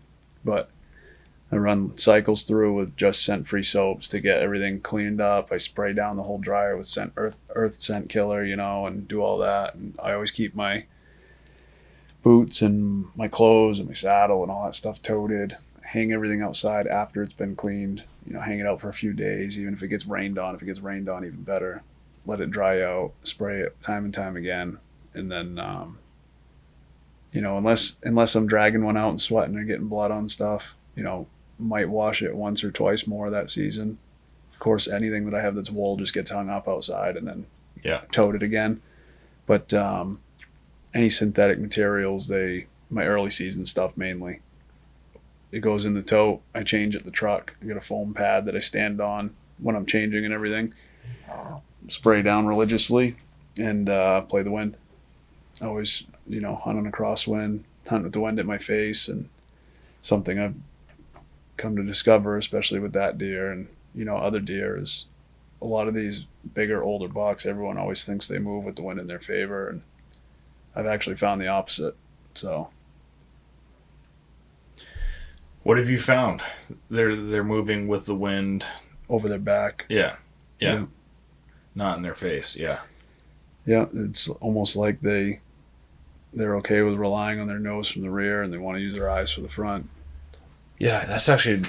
I was talking about that with Scotland last night. We were watching. I put up a video years ago of just I had gotten this permission from a piece that a lot of people would have taken as, oh, this is good enough, right? It was the caretaker of a big landfill and in a spot where there's a lot of big bucks. And I met him. He was like, he gave me a key to the place, and it was really cool. But while I was there, I was thinking, I asked him, like, can you get the owner of this property to write a written permission slip? He's like, no, you don't need that. I'm like, I do need that. And he was like, I'll work on it. So I made the drive all the way to that place. I put a few cameras out, and then I never stepped foot back on that property. And because I just was not going to hunt a place you need the owner of the property's written permission. So those cameras were there for like a year, and then I knew somebody that was down, or that guy, after I told him I'm not going to hunt it, he went and grabbed my cameras because I had them all marked on Onyx, and he gave them back, and I put a video up, which is pretty cool. It was the entire rut, every buck that went through that camera for the whole rut.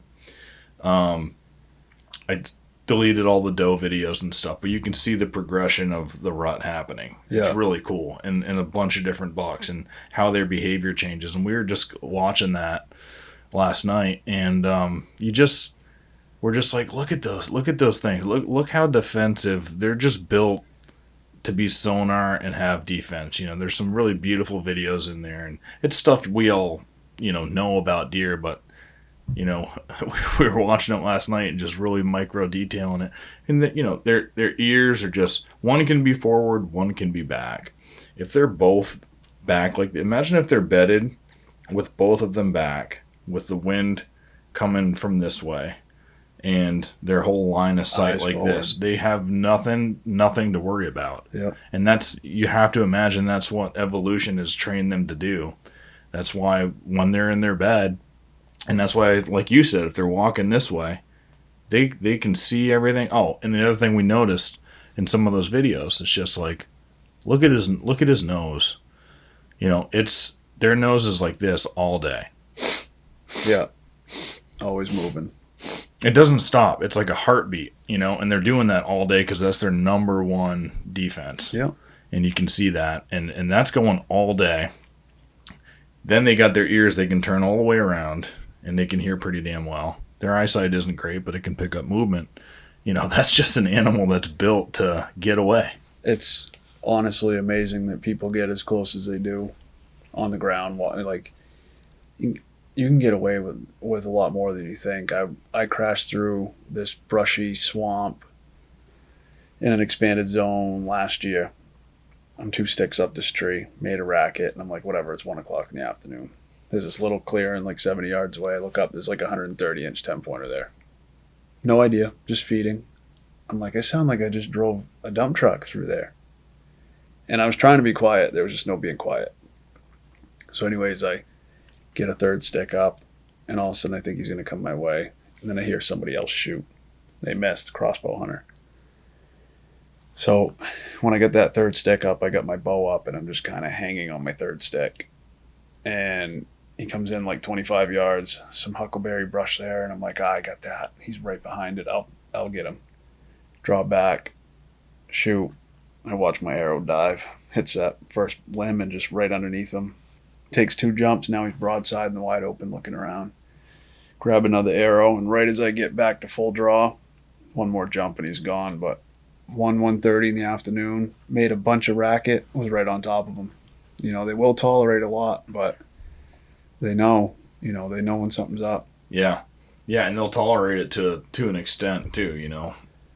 In the suburbs especially, you'll see them get like a safe buffer because they're used to seeing dog walkers or whatever, and just recreators, kids going out, building forts, you know, there's just, they have these interactions where they're like, all right, well, that thing has never like chased me on foot like a coyote does, you know, so I don't have to, I can stay a safe distance, 50, 75 yards away, you know, that's pretty safe. But they'll give you that buffer, and it might be longer than that, especially a big mature buck, you know. Well, just like when you jump one and they run and they stop and they look back. Yeah. You can shoot a lot of deer that way when they stop and they feel like they're at a safe distance now. They want to see what you are. Well, especially if you have a gun, you can. Right. Yeah. Yeah. Yeah, sometimes they'll take a couple bounds and stay within bow range. I haven't killed a deer like that. A guy CJ interviewed from Maine. I don't know if you listened to that one a couple weeks ago. He had that buck was in a lockdown with him, stare down, and then he did that 1 bound away that they'll do after that. Yep. You got to be ready to draw when that happens. Yep. Yeah. It's fun though. I mean, sometimes you get those moments, and like you said, if you just when they're in, Joe's not gonna like this, but a few years ago, we had some awesome rut activity in New Hampshire. We had this young 7-point chasing does everywhere with another younger buck, and they're running all over the place, and he's looking at them through the binos, and all of a sudden they're making a break for us across the field. I'm like, get your bow, get your bow. So by the time he puts his binos down and gets his bow, the doe is directly at the base of the tree, and the buck's at like 12 yards. I'm like, oh, this is good. So buck starts to turn and walk away. He knows something's up. The doe's looking right at us. So the buck starts walking, and he's looking back up the hill, and you can hear me in the video. I'm like, draw, Joe, draw. So he draws, and when he draws, the buck knew something was up, and he stops. Well, at the same time he stopped, Joe went, meh. That put him on high alert. So when he shot, he dropped quite a bit. Yep.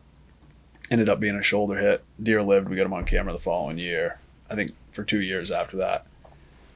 And it's just like sometimes you get those moments, and sometimes the minute they're on you, they're gone. But you got to be prepared for those moments. You got to be ready to act on it. You know what I mean? Oh yeah. And that's another good point too. Every little micro decision is going to change the way that deer reacts. If that buck was coming in with a doe, if you never made that meh, or you didn't, there was no, because when the doe was looking up at the tree at you. Yeah, At first. I actually shot her after he shot that buck. Okay. She wouldn't leave. Yeah. And I made the same mistake. And I hit the doe in the shoulder. Yeah. And like once they're on high alert, as soon as you release, they're dropping immediately. Yep. So you should always aim low. If you can remember that in the heat of the moment, it's like, oh shit, they're on high alert. They either have a sense they're doing the head bob thing up at you, but then even if they look like they settled down, they're still keeping that in mind. Yeah. So if you end up shooting, aim low on those. I like to bring that up because there's a lot of new hunters that listen to this podcast and got to hammer that in. If a deer is just casually walking in and you don't stop him, he stops naturally. You don't have to do it as much. Might be there might be some instances where they still will drop. It depends on their personality too. Again, There's so many variables, but especially when they're on high alert, they're gonna drop, reel back to take off as soon as they hear your release, and they call it jumping the string. But just aim low on that. I got a pretty quick bow, and my standard rule of thumb is after 25 yards, I'm aiming right at the bottom of the belly. That's the other under thing. the chest cavity. As farther away they are, yeah, the more they're going to drop because they have more time to react. Yeah, a lot of people like to go up that front leg and then try to get somewhere in the lower third for the vital V. Like anything after 25, I'm not taking that chance. I've got plenty of videos where I've put a dot on the deer where the arrow is flying. Yeah. And then put it in slow-mo and see how much they drop. And then you end up hitting the top 1 inch of the lung because they drop so much at 28 yards, let's say, that I'm like, okay, time to tuck them. And most of the time, those big reactions are does, Yeah, does will pick you off. It's hard. I haven't, none of these deer that I've killed since I started bow hunting Massachusetts have been on a doe. This one I got was chasing does. He was a muzzleloader though, but it's really hard if they're actually in that phase. Right. Everything has to line up perfectly where the doe stops or he just takes a quick break under you for you to be able to, and that's going to happen super fast, but I haven't had that happen yet. Yeah. I've seen so much rutting activity down here in the 6 years I've been hunting down here. Like every year I see tons of chasing. During the rut I'll usually see at least one buck chasing does every day that I'm out there, and sometimes it's 3 or 4 different bucks, Wow. coming by at different times of the day. So I see a lot of it, and they just don't. In all the times that I've seen it, they don't stop under your tree and give you a shot. You know? But you're ready for it. You're like, all right, come on in. But they just don't. Yeah, I think line up. The only reason they stopped is because that one of our backpacks was on the ground, and that doe ran right to it. She's like, okay, and when she stopped, the buck stopped. So that's the only reason why. But out of the rut activity that I've seen over the years, you've seen, by the sounds of it, you get it a lot more than I do. They're just bouncing. I was walking in. Actually, that wide buck I showed you the year I was walking in to try to kill him. Walking in the afternoon, and there's a 4-pointer and a doe 20 yards ahead of me on this 4-wheeler trail. He's grunting his head off, and they're a couple bounds, not even paying attention to me. She'd zigzag, he'd zigzag, and I walked almost all the way in to where I turn off to head to my stand. Yeah. With them 20, 30 yards in front of me. And neither one of them had a care in the world. But that's like the most, of course, I've seen them out at a distance, grunting and chasing, and hear a grunt over the ridge, stuff like that. But as far as watching that nonstop dance, that's the most experience I've had with it right there. But I've also noticed that as the population in Maine kind of, I don't know if it's leveling out, if it's still climbing or what, and as far as the ratio goes, or it's just the areas I'm hunting, but I'm hearing a lot more and seeing a lot more grunting and chasing than I used to see when I was a kid. When I was a kid, that was unheard of to even hear a deer make a sound. Yeah, I never have in Vermont. And you know what I mean? That's just where I grew up. I didn't see any rutting activity until I started hunting Massachusetts. That, and I noticed a lot. Obviously, they're more comfortable, but a lot at night. Big buck standing in the middle of the road just doing circles, grunting his head off because he's got ground scent. You know, come around a corner and all of a sudden there's a 200-pound animal standing there. During the rut, if you're not like in Ohio, where are you hunting normally? Is the southern archery zones part of Maine, or is it different? Like when you have your tags, can you get 2 in your archery only zones, or you only can get 1 there? So you have your expanded archery either sex tag, which most people use for a buck because you can buy as many does as you want, and then your statewide buck tag applies to archery, compound, crossbow. So you whatever. can go back in here and hunt another buck in there if you want with your bow. Under statewide come October 4th. Yeah. Yeah. And that runs till coincides with gun season, end of November. Expanded runs right through till end of muzzleloader. So expanded is the longest overall season. Mm-hmm. October is statewide archery. November is statewide firearms. And then for up north, first week of December is muzzleloader. First 2 weeks of December is southern zone. So your statewide buck tag applies to any means necessary by archery, muzzleloader, rifle, shotgun. And then your expanded is the only way you can kill a second buck. Yeah.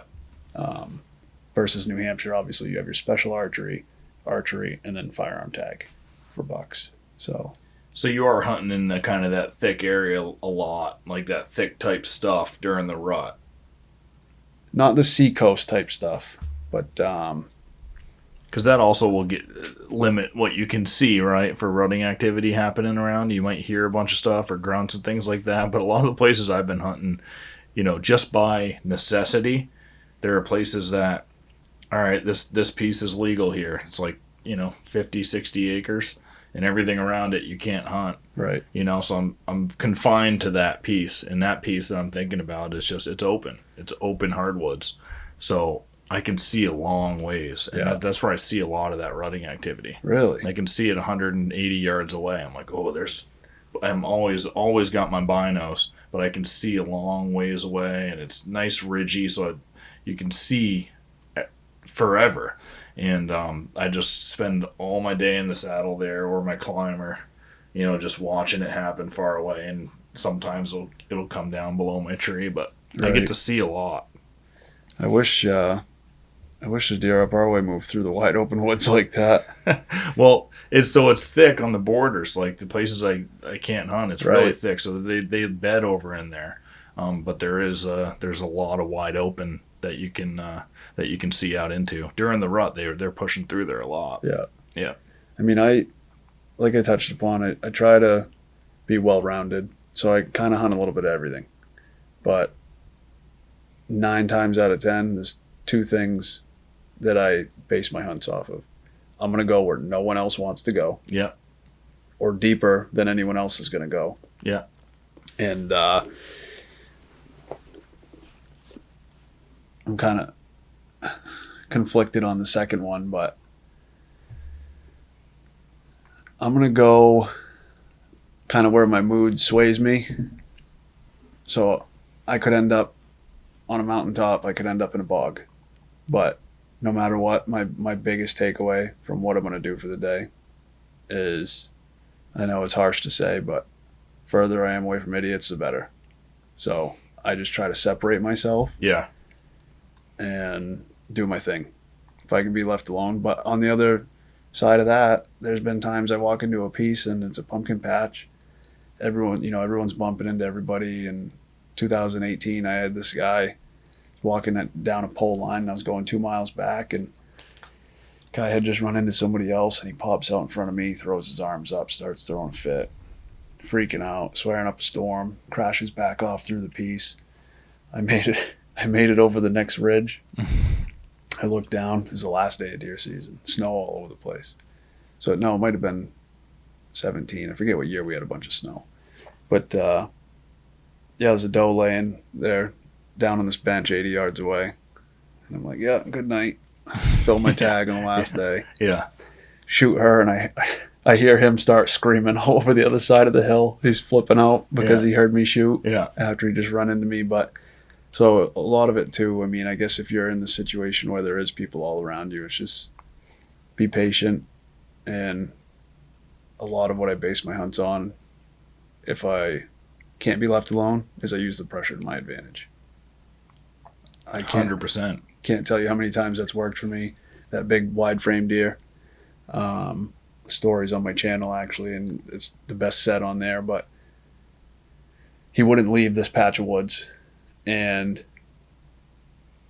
there was people that always right at gray light slamming doors coming in on the backside, and I said, if I'm gonna kill him, I'm gonna kill him when they blow him out of there. Mm-hmm. So I set up for it. Shot him at 6:30 in the morning. Yep. Here he come with 4 other deer. Boom, done. Yeah. I'm like, oh, that worked. You got to think about what you said. Like you go deeper than anybody else to get away from people. Sometimes it's the opposite of that. Like Dan Infault will say it's the overlooked place or the dating a fat chick spot. Yeah. But it really is. Sometimes it's like when I bumped into your buddy Travis. First time I went to New Hampshire to hunt, met up with CJ. We did some Onyx scouting, and we were going there because that place that I met your buddy, we went there because we're like, nobody's going to be hunting here. First of all, it's intimidating because there's all these nice new homes. It's in development. Yeah. A lot of people just don't want to park and get out, and visibility of all these nice new homes, get out of their truck with a bow. Yeah. And we're like, but this is the right size piece, and because of that new development, I don't think anybody else is going to do that. They're just going to feel uncomfortable. And we liked that there was a swamp there, and it looked like there was going to be some oaks. And then when we pulled into that development, it was like I was starting to feel great. I was like, oh, look at the backyard. There's all these big, nice oak trees right along the back. And the swamp was positioned down in the back in a way where I was like, this is perfect for this wind. I had an Onyx point that I was going to go right to in between the swamp, and I was hoping there was going to be oak trees along the edges of those backyards. Wouldn't have been a terribly long walk in. It's nice in New Hampshire that the setbacks are a lot more lenient than here. You got to be 500 feet there. It was only 300. I was like, this is going to be sweet for my first New Hampshire sit. So we were stoked. Yeah, we got there, and we started getting our gear on and open tailgates and getting our bows ready and stuff, and we see a truck come in kind of hot, and then pulls in right next to us in a handicap spot, and he jumps out, and he was nice. Like at that point it could be like, all right, what's this gonna be? Yeah. But he jumps out and he's like, where are you guys headed? I'm like, oh, we're just gonna go poke around this piece. He goes, you can, it's posted now. He goes, and it's not supposed to be, my family used to own this whole thing. They sold it off to be developed, but I was supposed to still be able to hunt the places that, they didn't build houses. But they posted it, and I've got this battle going with the town, and I call it Fish and Game, and it was illegally posted and all this. And he's like, you guys feel free to do what you want, because it is illegally posted. He's like, we'll go hunt it if you want to, but I can't because I've had these conversations with the guys, and we're like, no, we'll go somewhere else. But we had a good conversation with him that day. But it was like we were going there because we didn't expect to see any other hunters there. Yeah. But it's not like it's a giant piece or you're going in deep. You can find those too. Yep. If you're scouting. I shot my first New Hampshire deer there. You did? Yeah. Yeah. And So do you know where can you kind of get an idea of where I'm talking about? I know right where you're talking about. Is it a good spot where I was going to go, where that pin between the swamp and the starts to come up into the Depends. Those guys have been hunting that a long time, and they're good at hunting it. Yeah. So that's why he's all over it, Yeah. without saying too much. Yeah, I think I was vague enough that people won't be able to figure it out. That's also where I like to get milkweed. Yeah. I think I pulled some milkweed with Trav there 5 years ago, and I haven't run out yet. Yeah. So I just went through a sick milkweed patch yesterday and grabbed a bunch. Yeah, it's nice to have. But, yeah, I mean, like anything, comes in waves. I only killed a doe in there I think it was 70. I actually guessed the weight dead on the night I shot it, but 79 pounds. That was my first New Hampshire deer. And Travis was the one that me and Travis used to work together at the Navy Yard. And he introduced me to New Hampshire. I'd always wanted to do it, and it's a matter of trying to find the time and spend the money and this, that, and the other. And finally, he's like, just come with me. I'm like, I like to find my own spots. And I'm like, but yeah, I'll go with you. So I hunted that a few times with Travis. I shot a deer, and then I'm like, all right, I'm on my own now. Have your spot back, and started doing my own thing. And I hunt more. I live in Waterboro. So like laterally, if you punch over to New Hampshire, I want to say it's like right in around the Milton area, Wakefield. Yeah. So when I go into New Hampshire, I usually don't come south. I did this morning. We got a permission piece that's in southern New Hampshire. So we were kind of... It was probably on the way here a little bit more. Yeah, it saved me like an hour and 20 minutes. Yeah. So I'm like, I'll hunt down here in the morning, permission piece, and then I'll come down here for this. So that worked out, and then we get a little bit of scouting in the middle of the day, me and Joe. But generally, I go to the northeast side of New Hampshire, whether it's anywhere from laterally with me all the way to the border. Looking for mountains that no one else is going to go up, and we just kind of poke around, have some fun, and we got into them pretty good last year, and just nothing. Joe come close a couple times on a shooter. It was his first time tracking in the snow, though. I passed a bunch of little ones, and Hunter found one dead. But we were definitely in a lot of big tracks. I got on a lot of... the ones I ran into were more of like, I'm going to take this track, see if it leads me to something else. And then all of a sudden I come up to it, the deer takes off, and then I catch a flash out of the corner of my eye, and the big one that had just met up with was on the other side, and I didn't know it, and he took off too. And yeah. Then he does like 2 mountains, and I'm like, yeah, have a nice life. But it's the stuff that I've been going in the snow is super rugged. I just had knee surgery in May. So last season when I was doing that stuff, my knee was blown out, and I was still hiking those mountains doing it. But I just didn't want to go. I didn't want to push it too much. Yeah. And then have an injury somewhere I got no service, 5-6 miles back over 2 mountains, and no way of getting a hold of my buddy or whatnot, and my knee's blown out, and there's 8 inches of snow on the ground. Yeah. So, do you ever leave, like whenever I go to a new piece, because for the most part, when bow season... Oh, quad cramp. Oh, no. Oh, no. Dude, I know what you're going through right now. Shit, you were just talking about your knee, and I looked over at you. I'm like, uh-oh. Oh, hamstring. Yeah, bad. Yeah. Put it up on here. Put your leg up on there. Oh, man. Oh, when you get those on the airplane, it's the worst. That's happened to me a couple times. You just know where to put your legs. You kick the seat in front of you. All right, I'm good now. Yeah. Stretching it out on the chair will be good. Oh, man. That's funny. That's hilarious. Sorry.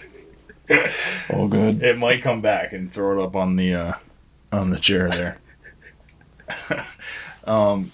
Yeah, I think I was saying if I go into a new spot, I'm throwing in one camera at least, maybe 2, and just leaving it there because I probably won't go back to that spot again until next year. But I love letting them soak for a whole year, like you said, for inventory purposes, just to see if there's a giant in there.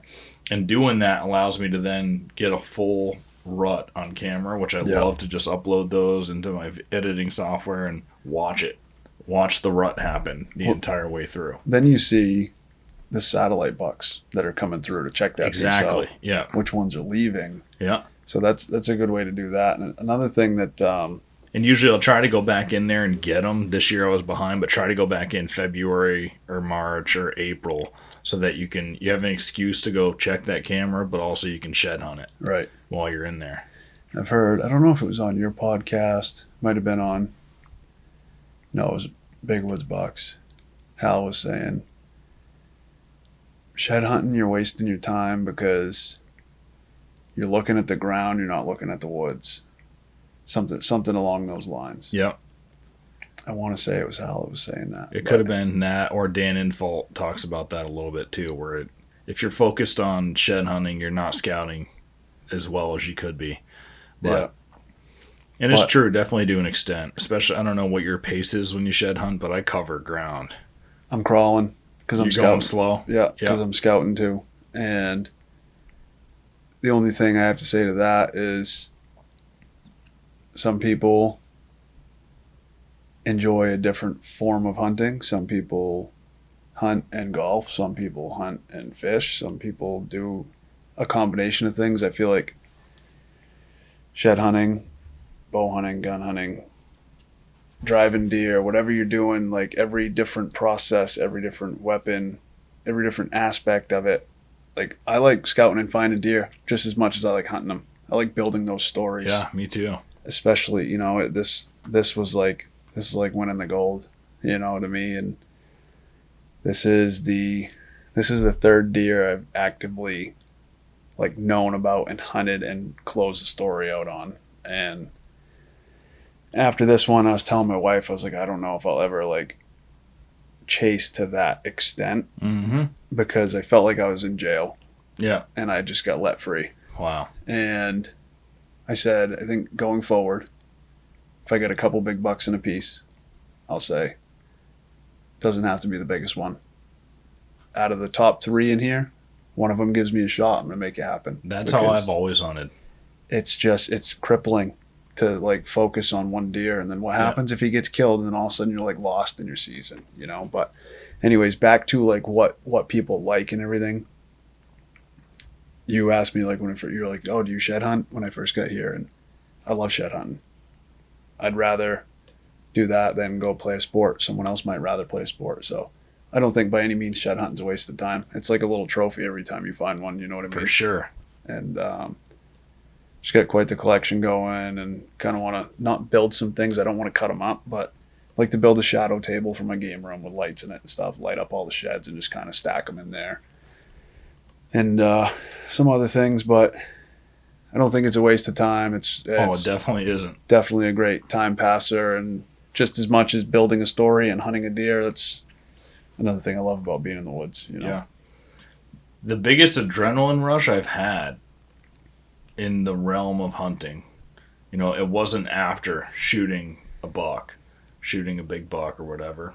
It was when I walked up on a set of sheds, because I'd never had a set, right in the same spot. It's always been going to find, spending miles grid searching for the second one. But it was just this one day, and it wasn't a particularly giant. It was a big 6-pointer, and he had mass on him. Yeah. But they were just laying there so beautifully, and I shouted super loud, and I got lightheaded, and like the wood started spinning, dude. I don't know what happened. Like I almost passed out, to the point where I called Pat Burns and I sent him my Onyx pin. I was like, dude, something weird's happening. I just found a set, and I screamed at the top of my lungs, and then the woods just started spinning on me. In case you don't hear from me, dude, here's where I am. The adrenaline dump. Yeah. And I was just shed hunting, man. And it might sound stupid to a lot of people, but shooting a big buck might sound stupid to a lot of people. You know what I mean? Yeah. Same thing happened. Obviously, there's a story behind it, but when I first laid eyes on one of those sheds, it was like, boom, adrenaline dump. Yeah. And your average person, oh, you found a deer antler. Yeah. It's like, yeah, I did, but it means something to me. I don't care that it don't mean anything to you. Yeah. You know what I mean? And it's even more so when it's something you're after. But I get it. Up until last year, I'd only found one set in my life. Found an 8-pointer set when I was 17, looking for a doe that I'd shot with my bow. I was crawling through this swamp. It was just a tunnel through it. One was in the mud. Called my dad all excited. Said, hey, I found a half to an 8-pointer. He said, well, look around for the other one. It's thick in there. I got up on my knees because that's all I could do. The other one was hanging. Oh, yeah. So nice. My first I haven't found a hanger yet. So my second and third antlers, because that first one I told you I found out back, was a match set, and one was a hanger. So that was cool. And then last year, not trying, just hunting, I found 3 match sets all side by side. That's awesome. Not in the same, you know what I mean? Yeah. Just throughout the year. Yeah. And my father came over the other day, see the kids and stuff, and he's like, how many more did you find this year? And trust me, there's guys that I know that find a lot more than I do. But my father's like, dude, I've been hunting my whole life. I think I've found 2 or 3 sheds, and I get a pretty good pile going. Yeah, But you end up getting an eye for it. It's different, and I like to cover ground because my strategy is to look for. I scan for big ones. Yeah. And if I've scanned for that, then I can, like, if you imagine yourself as a computer running some kind of an algorithm or something, Right. and you're looking for like a big block of code or something, that's kind of what it's like. You're going through, but you're doing quick scans, and you know that something like this is going to stand out. Right.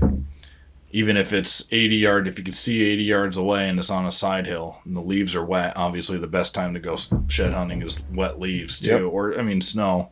Both Snow of is those good. were on bald patches that were wet leaves. Yeah. The snow had And they melted just out stood enough. right out, right? They're Yep. what These are nice light colored ones too. Yep, those popped, and they were both beam side down, so they stuck right up. Yeah. But definitely not the hardest ones I've found. I mean, the second one I worked for, but I found some that there's an inch of tine sticking up, and I happen to drag my boot across it. And I'm Right. like, was that a stick or? Some of them are like that. I'm like, oh, there's an antler right there. Yeah. But so it's fun. I mean, I'm not real big into fishing anymore, but Right. or even ice fishing. I love but fishing, but yeah, this is taking over for me too. I tell people this all the time, and there's very few people out there, this sounds stupid, that are truly, truly die hard about deer hunting. It's a special breed. And it's funny how all those people kind of come together in a community, you know what I mean? Yeah, and it's funny how you bump into them too. Yeah. Like I bumped into your buddy because of that. And Where the people who are diehards are going to be looking at the same types of places. yep. And like I told you about Travis, he's a Seacoast killer, Yeah. He knows what he's doing. Yeah. But yeah, it's just, you put so much into it, and it's funny, just, the community, everybody, no one understands it like you talking to me or vice versa. There's always the joke, oh, I'm at a family gathering and everyone's, oh, there's Mr. Deer Hunter. But, nobody understands. But when you're truly addicted to it, I was talking to my buddy Ryan about this too. And he's like, there's only a handful of people in our group, that he's like, are like you and I, that put the time in, that put the work in, that put the days in and the boot time. And Travis is one of those guys too. The end of the year, once your feet have time to recover, they're just peeling because you just made a pad on them from walking. Yeah. And you really got to love it, and you really got to learn, and it's a very humbling thing. Yeah, and I also I think part of why I cover lots of ground and move fast shed hunting, I like the exercise. That time of year, if I go out for a full shed day, which that's what I try to do that time of year, it's the slower time of year for me because all starting about April through end of hunt stock, that's when I'm doing 70, 80 hour weeks working. Right. Just working. So, and then I get into deer season, and now I'm working a lot more through deer season on hunt stock too. And the podcast takes time. People think doing a podcast and all that is easy. It's not. And there's a lot of work that goes into that, and editing and keeping up with the schedule and all that. Well, once it turns January and the hunting season's over, I'll usually take I don't shed hunt much in January. I might pop out once or twice. Yeah. If you got some snow or something, you want to go learn something. But then I've got a couple of months where generally I'm not working on hunt stock that much, and I'll take a full day or a couple days and I'll shed hunt. And when I do those, I'll cover 14 miles on average on a shed hunting day. But I'll go fast. Until I get into some sign. If I get into a feeding area, the leaves are upturned, you can tell they've been feeding in there. If you have snow, that's easier to see. Yeah, I guess then you slow that. down and you take a lot of time there. You take a lot of time and slow down once you get into the sign, but then once you've scanned that, I take off again until I find another patch like that. Yeah, I guess I do that too, to an extent. But on I'll never go out and put an 8-hour day in. But on a good 6-hour day, I'm probably doing 6-7 miles. Yeah. So if you're doing a full day at 13, 14 miles, you're definitely moving a lot faster than I am. But I do the same thing. I kind of, like you said, go to the feeding sign. Find a big bedding area, poke around there a little bit, and then I find those real beat travel corridors and walk them like crazy. What's the most sheds you found in a day? 4. 4? Yeah. Yeah. I had one seven shed day once. That was my best. Wow. And I found my best set. No, I found one side of my best set that day. He was a 3-year-old buck, and you scored like 152 or something. Wow. He had these little spindly horns. Yeah. But he every tine was long, and he had splits. And just a really cool deer. Now that deer's last year he was in the 180s. Wow. He's in a place that I can't hunt. One of my buddies has the permission. There's a trust that it's like a big, for all intents and purposes, sanctuary. Yeah. Like almost 1,000 acres, and then there's some trust land in the middle of it, like a peninsula of it. Right. And that trust allows permitted hunters, and they only allow one on that one, and he's got it. So he's the only guy that legitimately has a chance at this deer, and he's been hunting them for 5 years. I told him, if the day you kill that deer, I'm giving you this set. Yeah. Because it's cool that it's my best set ever, but to me, I know it's going to mean so much more to him Right. to have that set. That what do I care, dude? I've got 100 antlers. I don't care giving up my best set. If it's you killed that deer, Right. that'll be super meaningful to you. It's not like you're giving up a mount that you imagine shot. if someone gave you the set the previous year of this deer or the year after. Oh, that. I'd be over the moon. If I had more of his antlers, Yeah. I'd be ecstatic. But I've looked. Yeah. I've looked. I mean, Somebody might have them. I think he dropped last year's on posted, so they might, but Yeah. highly doubt it. I don't think they're woodsy type people, Yeah. so it's They pretty just have a pile of old ones back there that. pretty ritzy over there. Yeah. So that's another thing, being a landscaper, I got a lot of clients that they're the last people you think would give you permission. And they're like, hey, I know you're a deer hunter. I got 4 apple trees in the back field over there where you guys mow. You ever notice there's no apples under them? There's a big buck here every night. And I'm like, do I really want my clients seeing me 4 or 5 nights a week when I should be working, climbing an oak in their backyard? Well, as long as you got a crew. And they're wondering why something's not done yet. That's a correlation I've heard over and over again, though. A lot of the best hunters that are diehard hunters that I've interviewed are landscapers. Yeah. Yeah. That's half the reason I left the Navy Yard Yeah. and started my business. Yeah. I was tired of pretty much asking for permission. I'd saved my leave all year. And I was tired of sounding like I was begging for permission to take a week off to go hunting. Right. And then they're like, oh, well, we got to check the schedule for this or we got to do that. And I'm like, dude, hotel's booked. You guys don't approve my leave that I put in back in March because you decided to lollygag on it. Yeah. I won't be here the following Monday. Yeah. So you figure it out. Yeah. And I had enough of that. It's so nice calling your own shots. Yeah. It just is. Or midday, cold fronts crushing in hard, temperatures dropping at noontime by 20 degrees, and it's only going to get colder. Yeah. And we're out blowing leaves, and the wind's going to kick up 5-6 miles an hour, but on the coast, it's going to be cranking 20. I'm like, hey, boys, time to wrap it up. We're going to hit the woods. Oh, yeah. And I don't know, it's just rewarding in that aspect. And then there's, of course, the family dynamic of it, too. More time at home. Yep. But Yeah. Before I started working for myself, I had good leeway at my job, and it was a sales job, so I made as much money as my effort putting in. It was mostly commission, and but I had good leeway. And when I first moved out here and bought my house, that first couple of years, I started getting heavy into bow hunting. I would go out in the mornings. I was mainly working from home too. It was kind of right before COVID and during COVID. So I'd go out in the mornings and I'd hunt till 9 or 10. And then first time I had a meeting or something, I'd be back home for that. And then you just start to, some days where you're like, oh my God, the action's just starting to pick up at 9 or 10. And you don't want to leave the woods. Right. So a couple times I would, cancel the meetings and I'd stay in there. And I felt bad myself that, I should be working right now. Even though I had the leeway, it didn't feel good. Right. To be canceling meetings and stuff like that. And that's when I decided basically it's like I'm gonna go work on my own so that I don't have to bounce out of the woods at 10 Or feel guilty. or feel guilty about it. Yeah. Yeah. That's exactly where I was at. Yeah.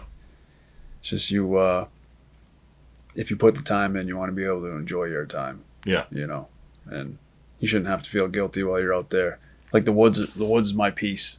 You know, to get a little personal, I quit drinking in 2017. I used to drink pretty heavy. Nice, dude. I just quit drinking, by the way, like 7 weeks ago. Nice. The day before hunt stock. I was like, I'm going to be sharp all weekend because I never get to enjoy hunt stock. Yeah. I enjoy it, but I don't get to experience the show like anybody Right. else does because I just don't have time to stop and do anything. I'm a perfectionist when it comes to running that show, and I'm bouncing around. You probably see me zipping around on the e-bike there.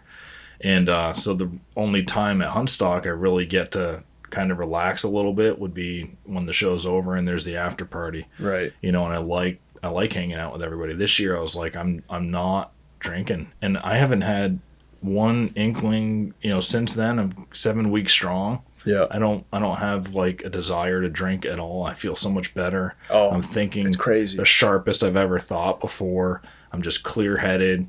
Never wake up feeling, you know, terrible or even a little bit groggy. Even if, you know, I used to drink 1 or 2 beers a night, but maybe, you know, 2 IPAs, and even that, you wake up, you're not in the greatest. Fogs you over. It fogs you. Yeah. But I love it. I've been drinking Athletic Brewing, the non-alcoholic beer, and I like that a lot. Yep. And that's it. But so tell me your story. So yeah, 2017, it was when my daughter was born, and got in a pretty nasty wreck that I was lucky to walk away from. And I've hunted my whole life since I was 10 years old, which was the requirement when I was a kid in Maine. I was always into it. I actually cut my teeth trapping, but I was always into hunting. I just was never fully dedicated to it. And when I quit drinking in 2017, like through my partying years, you know, I still hunted pretty hard, but it was like more of, I'm going to go try to shoot a nice buck, brown it's down. Didn't care about nothing, couldn't be bothered, you know. Got in that wreck, everything kind of came to light in my senses. I'm like, dude, you got a kid now, you know, you've been with... Were you drinking before the wreck? Yeah. Yeah. And my daughter was born 11 days prior. So it was like time to wake up, you know. So I quit drinking, and hunting became my peace. Yeah. And it kind of became like my crutch. It filled that addiction hole. Yeah. And I just cranked it up to 11. And you can talk to anybody that knows me on a personal level. Like I'm OCD, same way, perfectionist. Addictive personality. And thank God I never got into anything else. Yeah. And hunting's always been my passion. But the biggest thing is that it brings me peace. Just being in the woods and decompressing from the world. And when I quit drinking, that's when I turned it up. That's when I started hunting specific bucks, bigger caliber bucks. That's when I really started taking it serious and diving into bow hunting and tuning and building arrows and tracking and just trying to do it all, take it all in and be my best at it. I'm not trying to be better than the next guy. I'm trying to be my best. I'm doing it for me. And I want to be able to absorb as much as I can so that when it's time, I can help my kids absorb as much as they can. But like you said, it filled that addiction hole from drinking to hunting, and it's just been a roller coaster ride from like 2016, like the year before I quit drinking, to now. Just with last few seasons has been rough. I had gun malfunction in the snow one year, and it's just like I shot. I've had my fair share of those. Oh, it's just brutal. But I've been on a good tear. You know, passed a lot of deer, but every time I'm out in the woods, I just decompress, take in the experience, and it doesn't even matter if I kill one. Yeah. You know. It's not supposed to ever feel frustrating or stressful hunting. Yeah. As soon as you feel that you're getting frustrated and stressful, you got to change something. So the biggest thing, when we had first spoke, the only thing that I was contemplating with like coming on was, everybody that listens to this knows, and you know, the biggest thing in the hunting industry right now is the ego stroking, the wicked hardo guy, you know what I mean? Not to bash on people, but you see it on like the big names, you know? everywhere, YouTube, whatever. If they're on cable TV, you just see it everywhere. I never want to come off as that type of person. The biggest thing I can take away from shooting this deer, aside from like I said, this being for me, this deer taught me something, and that's why it's special to me.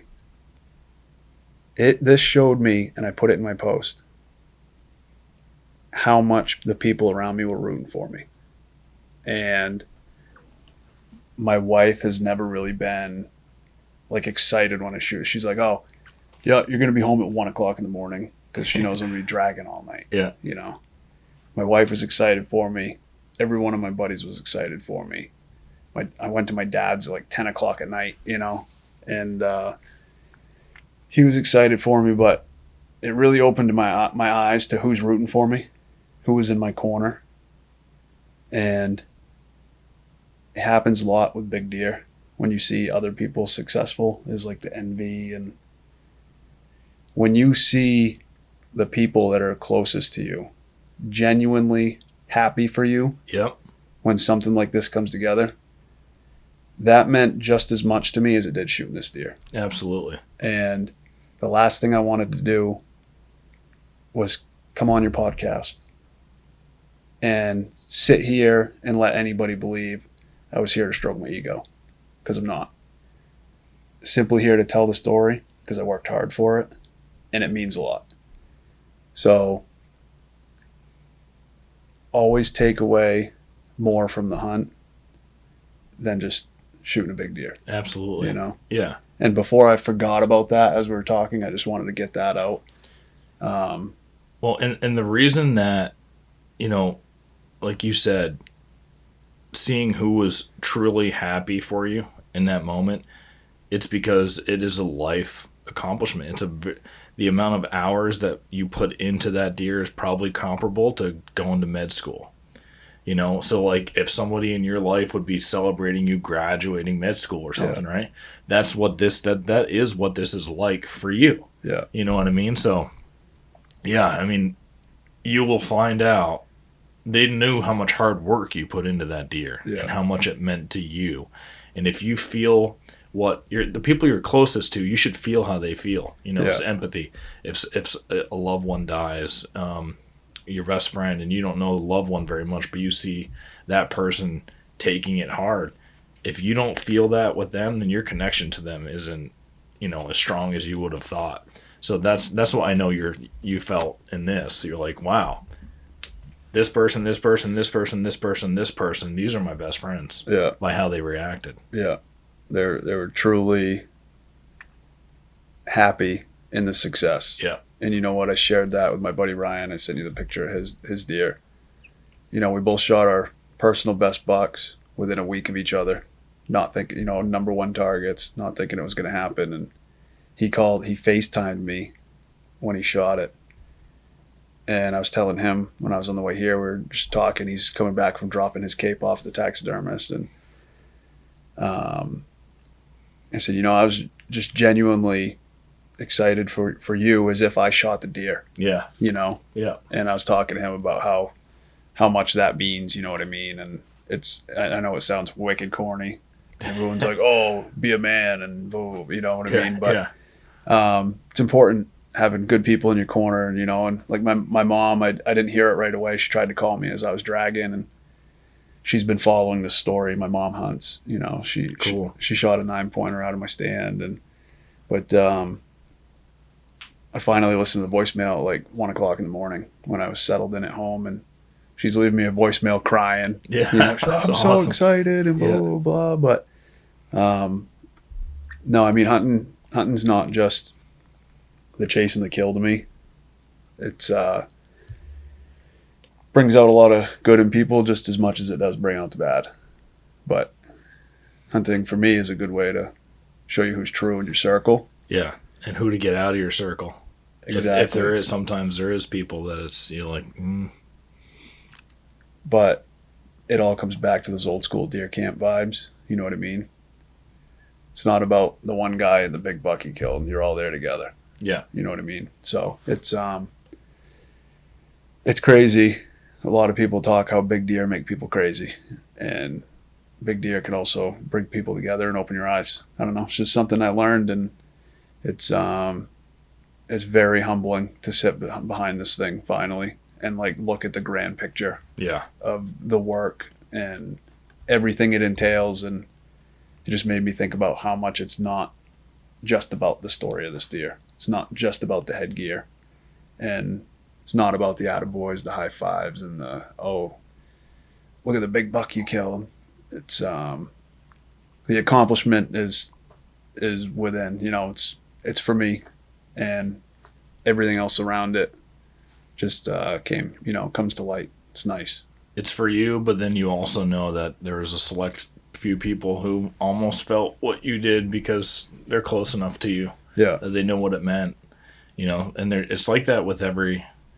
Sometimes I go back and forth in my mind and social media and what that does to hunting. And during the season you can scroll on Instagram and you see someone posted a big buck and you double tap it and it's a heart, but it doesn't mean anything to you when you double tap it, especially unless you were very close to that person. But if it's just somebody on social media, like that, this deer didn't mean anything to me. The way that you told it, we just connected there. And it means more to me now. Yeah. But on social media, if you're scrolling through, it's like, whoa, that's a nice deer. Right. That's a nice deer. But, I would have forgot. If I didn't reach out to you, would have forgot about that deer 4 hours later. Right. 4 minutes later, and it's just that mindset that can hurt the hunting world, especially new people getting into it. If it's just like, well, let's just look at the biggest deer. It seems like everybody's killing monster bucks, and then they get into it just thinking, oh, maybe I want to start a hunting channel, or I want to start a podcast or YouTube. And everybody should do that, but don't do it because you just want to get an ego stroke. You have to have a reason for it. Right. So, yeah, you're a big deer. It's only you, your family, and a couple of close buddies that are really going to care about it. Right. There's a few killed every year in everybody's neck of the woods that everyone talks about. Yeah. Other than that, like if this is a deer to anybody else, big 8-point, right? But there'll be 30 of these posted this year. Right. And like you said, everyone's going to breeze by them. 30 of those from Maine. Yeah. And the ones that stick out are the ones with the big gnarly drop tines, the huge frames, things like that people will talk about maybe till next season. And then that's gone. But like you said, it's like put the ego aside, enjoy your moment for you, and don't get into. I know people that hunt just to put a picture on Facebook. Exactly. That's what I'm trying to say. Like if you're hunting just for that, right. We've wrong reasons. Yeah, we've got some issues with the industry. Yeah. I almost didn't even post this deer. I was talking to my wife and I was hemming and hawing about it, and I'm like, and half the reason why is because I was thinking about all the people in the background, Oh, what do you do? Where, oh, I seen his truck parked over here, and then there's going to be 30 guys in there. It's just like, I don't want guys in my back pocket. I don't want guys, my truck's lettered. I own a business. Yeah. Oh, he's parked right here. If he's not there tomorrow, I'm going to go in there. Yeah. And it's just like, I didn't want the attention. It was, like I said, it was for me, and that's the unfortunate side of the social media part. Like, I wanted to share it for the sake of the story. My wife's like, hey, be proud of it. My buddy's like, screw it. Screw what anybody has to say or what they're going to do. Just enjoy it. And I'm like, yeah. Then I posted it, and I was like, yeah, here it comes. Yeah. Here comes the comments. Oh, that deer ain't even 7 and blah, blah. Yeah. And I'm like, yeah. Very, very well could have confused it 4 years ago with another deer. And it could be I doubt it's a 5-year-old deer, but, could have confused it. All it takes is one little change and another buck slides in, and, other buck disappears. But yeah, but they're thinking that you posted it. The guys who make comments like that thinking you posted it and are trying to get an ego stroke by saying he's older than he is. Right. And it's like, dude, why does any of that matter? But you're the only one that knows what you went through to get it. Exactly. And I'm going off of what I know, with my history of it and what I anticipate him coming out as, and that's it. And it's just, hey, here's the information, do what you want with it. Yeah. Because I don't care. You know what I mean? Yeah. But yeah, just I don't know. Still really hasn't hit me. I think what's cool about doing podcasts like this, especially on these long history deer, is you're gonna be 65 years old and go back and listen to this one day. Yeah.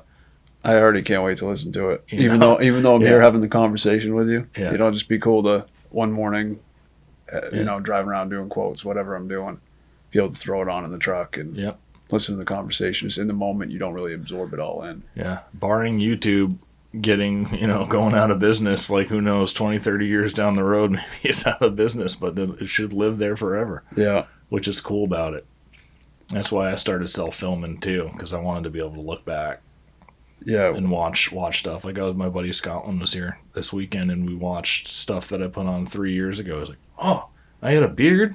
So Yeah. I only had a beard for like 2 weeks of my life. Holy shit! Look at me with a beard. Yeah. Just cool stuff like that. I look back at a lot of the old videos that we've done and I'm like, yikes, Oh yeah, caveman style. But I originally, we didn't have kids. I think my wife was pregnant, and I've always been into, like, when my dad's got this picture of me. I fell asleep with a Realtree Big Bucks volume, whatever, VHS, that's cool. I've always been into the hunting shows and this, that, and the other, and I wanted to start filming my hunts for me. And I called a couple of my buddies, and I'm like, "Hey, are you guys in on this? Like, do you want to all do this together? Just for, we'll start a channel." And What is your channel? Hunt Northeast. Hunt Northeast. You've actually mentioned it on your podcast before. Oh, no crap. Yeah. Yeah, I haven't put two and two together on that. I put a question in for the Infault podcast.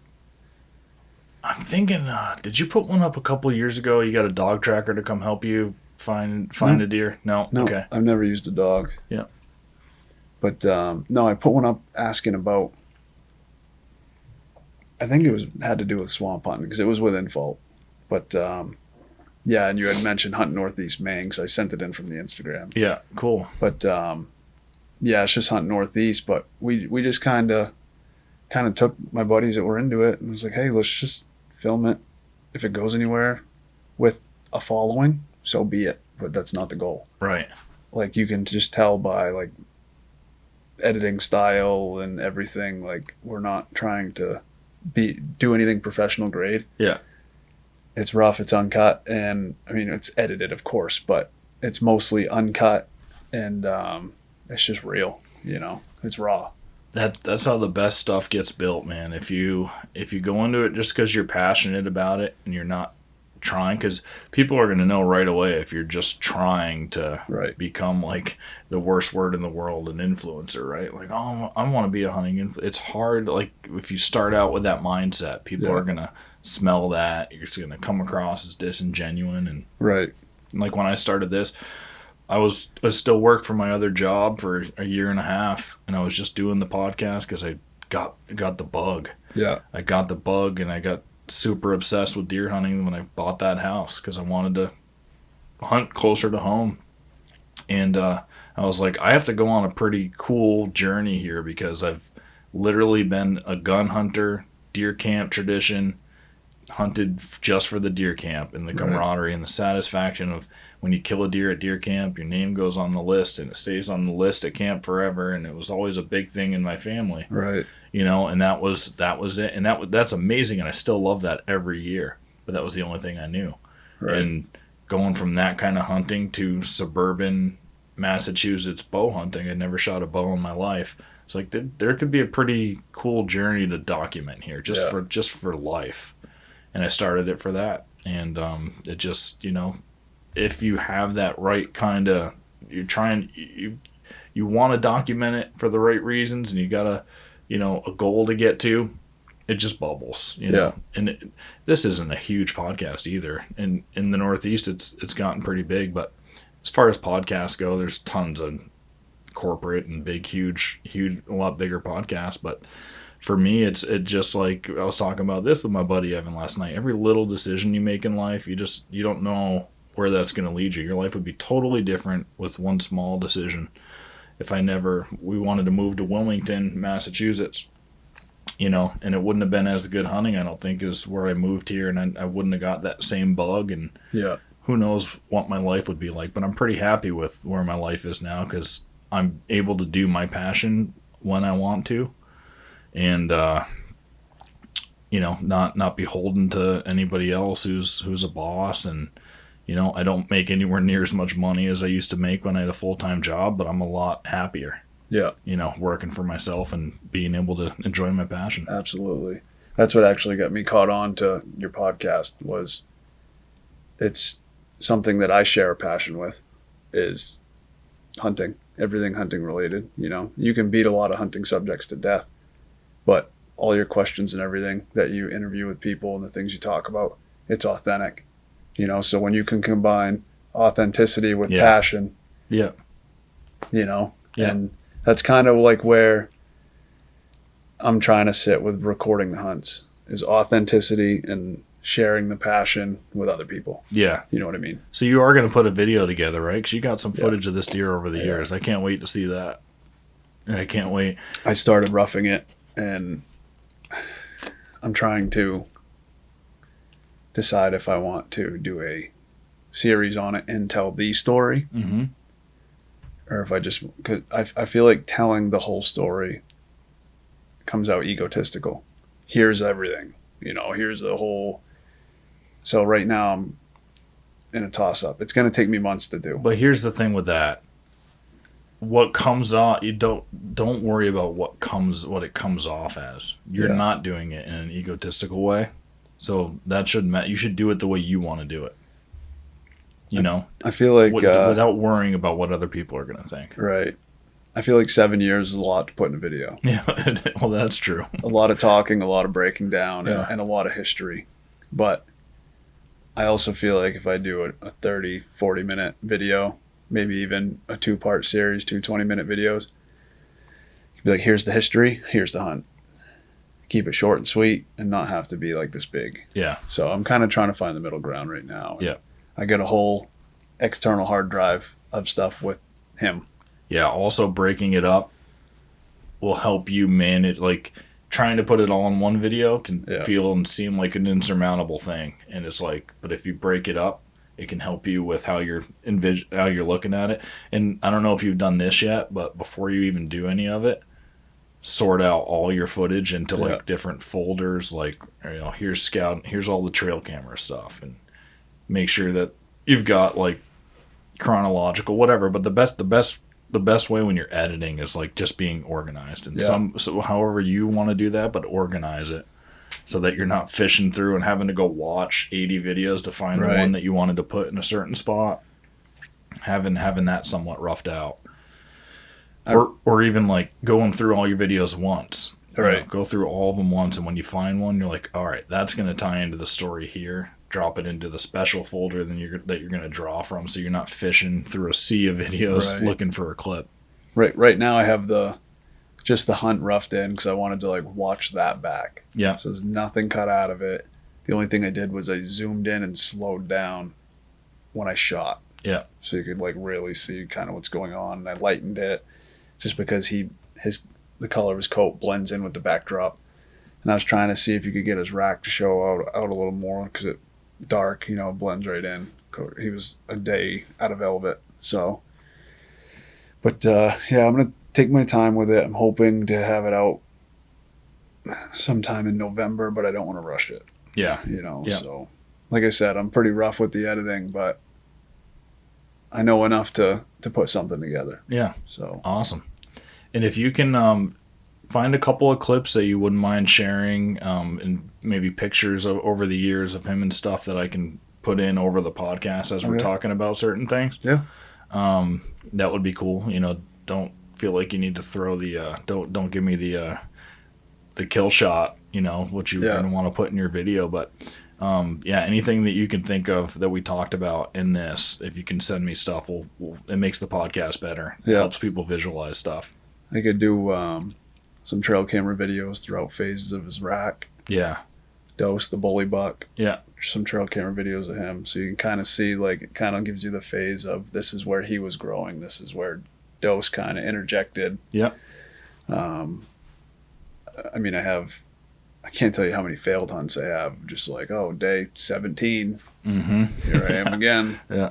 But yeah, absolutely. I mean, I got all kinds of stuff saved on my computer and get that sent over to you. It's quite Sounds good, man. Quite the mission. Yeah. It's all over now, so it's bittersweet. Yeah. Yeah, I mean, when Pat Burns' story is very similar to yours in a lot of ways. I don't know if you ever heard that one at all. Nope. Yeah. He's my partner in hunt stock, and he was after this buck for 7 years. It started with him. He found a shed. Yeah.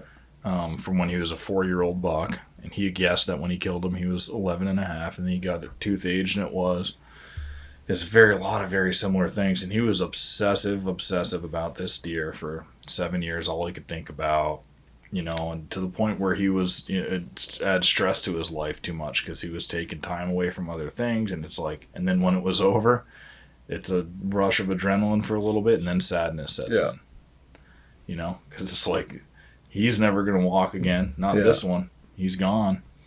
And then he said, I don't think, the same thing you did, I don't think I'm ever going to hunt a deer obsessively like that again. It takes a lot. I'm going to go out into the woods, and I'm going to still hunt where there's mature bucks. Yeah. But I'm not going to focus on just one. I'm going to hunt in those places where there's multiples that I'll shoot either one. You know what I mean? Same exact thing you said. And I think the reason why I landed on that was because it takes the enjoyment out of it. Yeah. You stress out so bad that you're not enjoying it anymore. And I feel like you're more successful when you're going into the woods in a calm demeanor. I think deer have a sixth sense about that. Yeah, I agree.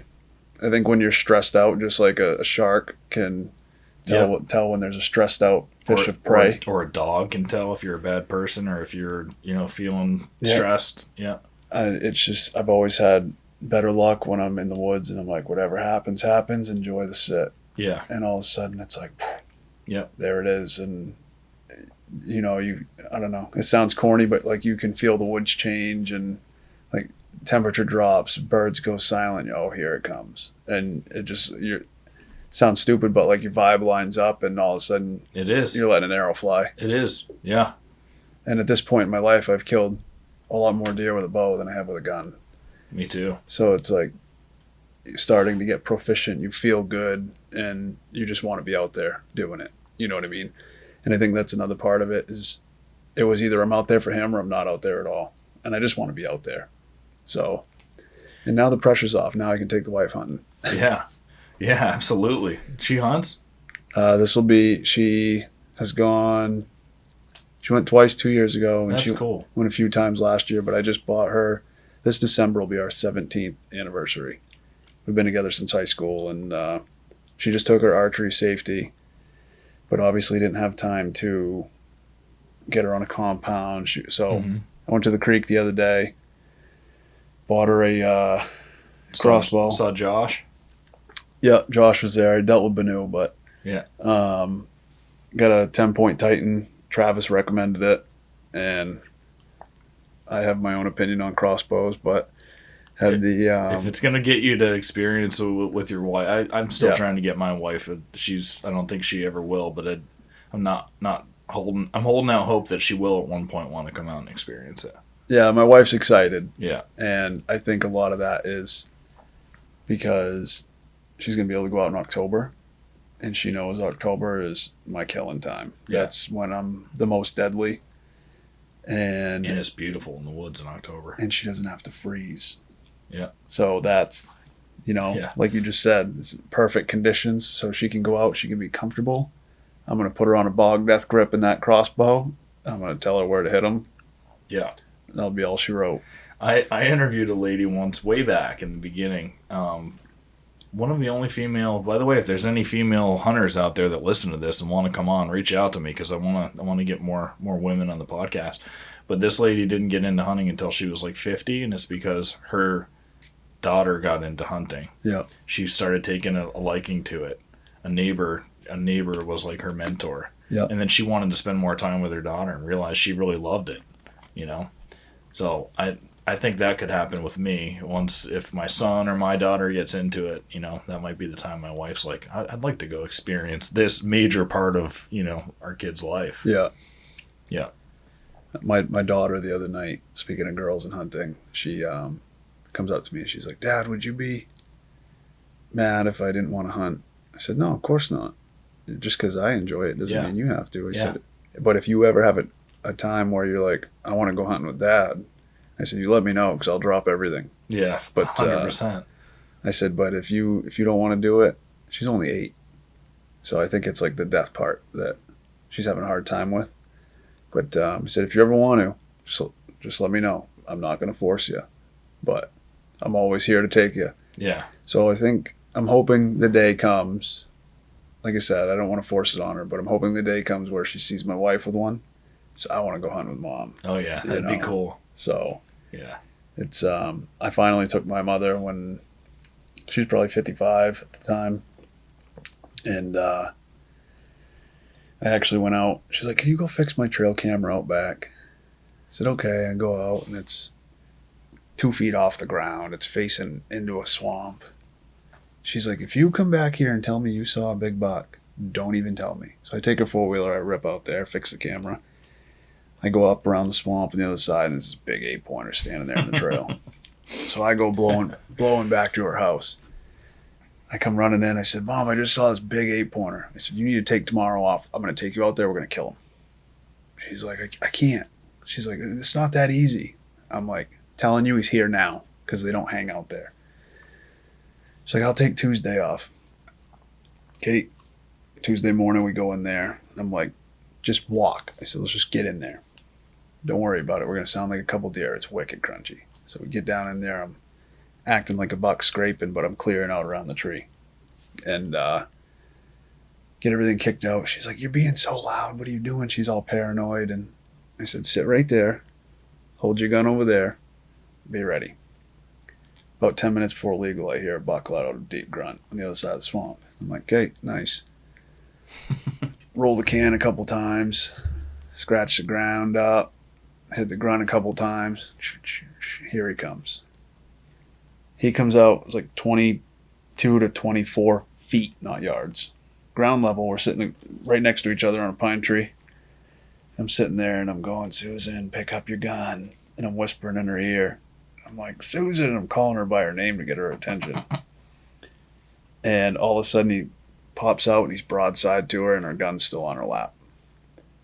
And she like flips her glove back to like try to get her finger out. And he looks and busts. 2 days later, the neighbor killed him. I'm like, all you had to do was pick your gun up. Yeah. But so it's cool that I have the memory of like taking her out. Oh, for sure. She really started getting into it in her 50s. And I think she got into it because I do it. But yeah. She has her fun with it. So it's cool. That's awesome. Yeah, and like whatever your standards are or whatever like you want, like I was mentioning to you and you said too, that's how I hunt is I like to get to a spot where there's like 3 or 4 mature bucks in that area, and I know I don't like try to hone in on a specific bedding area or a specific buck, although I pay attention to bedding areas and stuff. It's not like I'm getting super into I need to find where this one buck beds most of the time. I just get into a spot that has good bedding around that I know they're using and it's multiple deer. Yeah. And I have so much fun doing that. But like your circumstances change. Like when my dad and my uncle came down from Vermont, you know, guys that I've been hunting with in my deer camp in Vermont for a while, and they come down. It's a special time when they're here. Yeah. And that buck came out while I was hunting with them. That little 8. That 8, yeah. Yeah. And he's, you know, a smaller deer than what I would normally wait for and want to hold out for. But I was like, they're here with me. I want to share in a kill while they're here and have that camaraderie with them. So it's like your things, it'll always change. But as long as it's like, it's about the experience and who you're sharing it with, you know. I'd have done the same thing. Yeah. I'd have shot that. That's the thing. best part. Yeah. Yeah, just, I mean, me and the boys have been talking about Ohio this year and pretty much said, listen, I don't care if it's opening day, especially they're getting pounded with the HD right now. Yeah. I said, if it's opening day and a nice 8-pointer steps out, I'm getting it. Yeah. You know, the county we're going to is like the 4th most affected by this right now. We've always gone there, so it's where we want to go back to. It's tough. I went to North Dakota, and that was when EHD it was like the first year that it had hit, and we had already had the trip planned and stuff, and we went out there not knowing what to expect. And man, I saw tons of huge muley and huge elk and bighorn, rams and antelope, like pretty much every species of Boone and Crockett animal. Yeah. And I just couldn't glass up a whitetail buck. Really? Until opening morning. I got out there 3 days early to do just glass for 3 days. And it was after the first ever hunt stock, so I was feeling really good coming off a hunt stock, and it was like the next week after that I was flying out there. And it was the best experience, even though I started thinking, like, man, the HD probably did hit. Because the rancher was like, I don't know. I've seen bucks, I've seen good deer. I don't think it's affected our area. But it did for sure, because on his ranch, there's normally, 3 or 4 bucks in the 150s or 160s. And we didn't see any of those. But opening morning, we glassed up. It was me and 2 buddies that were hunting this 10,000 acre ranch, and it butted into national grasslands and stuff. So you had 60,000 acres to hunt, and his ranch is bow hunting only. Yeah, it's like paradise, man. And so they're out there, and I'm like, guys, I don't know if there's any way. I think the EHD might have killed all the bucks. I've been glassing hard for 3 days, and so the first day they get there, it was in the evening. We wake up the next morning to all glass together, and it's opening morning. Yeah. But when you're hunting like that, it's better to actually there you can't hunt until noon on opening day, which is cool. Really? Yeah, so you have to glass that morning. But even the next few days, we would spend our mornings together or strategically on different glassing knobs to find where they're bedding and then make a play on them in the evening. Find out where they're at and then put the pieces together. It's really fun. But that morning, we were all together, opening morning, sitting on the favorite glassing knob that I had found before they got there. And we glassed up a bachelor group of 3 whitetail bucks. It was like, hey, this is perfect. 3 and 3. Yeah, I don't care that, the oldest one might have been 3 and the other ones were 2, or there were 3 2-year-olds. They're probably 115-inch bucks, all of them in that range, maybe 120 for the biggest one. And we had 3 bucks to hunt, and it was fun, but it was tough, and we haven't been back since. And the HBD's been getting worse there. But I'm hoping we're going to try to go next year. And you can put in for a muley tag. Yep. And any deer tag, which will get you a muley or a whitetail, which we did that year. And you're supposed to have 50-50 odds. You don't have to get points or anything. But none of us drew that year. But I think it would be really cool to get a muley tag there, too, because there's monster muleys there. Is this South Dakota, you said? North Dakota. Yep. Been in North Dakota once. Yep. It was in the winter, and it was a wasteland. Oh, yeah. It's it's the second least forested state in the whole country. Yeah. Yeah, there's not a lot of trees, but on his ranch he has trees. Really? Which it just makes it great. Yeah, and the draws have trees. Yeah. All of the draws, they call them coulees. Those have trees. So he's in the part of the state where they do have forest, the Badlands, and in the draws of his ranch. So all the deer bed in the draws, and you can see, if they're standing crop. We found this standing crop field. Took us like till that morning. I was there glassing for 3 days and didn't notice it because it's so far, like 1.5 miles away. But you got a spot and scope. We were like, dude, that's corn over there?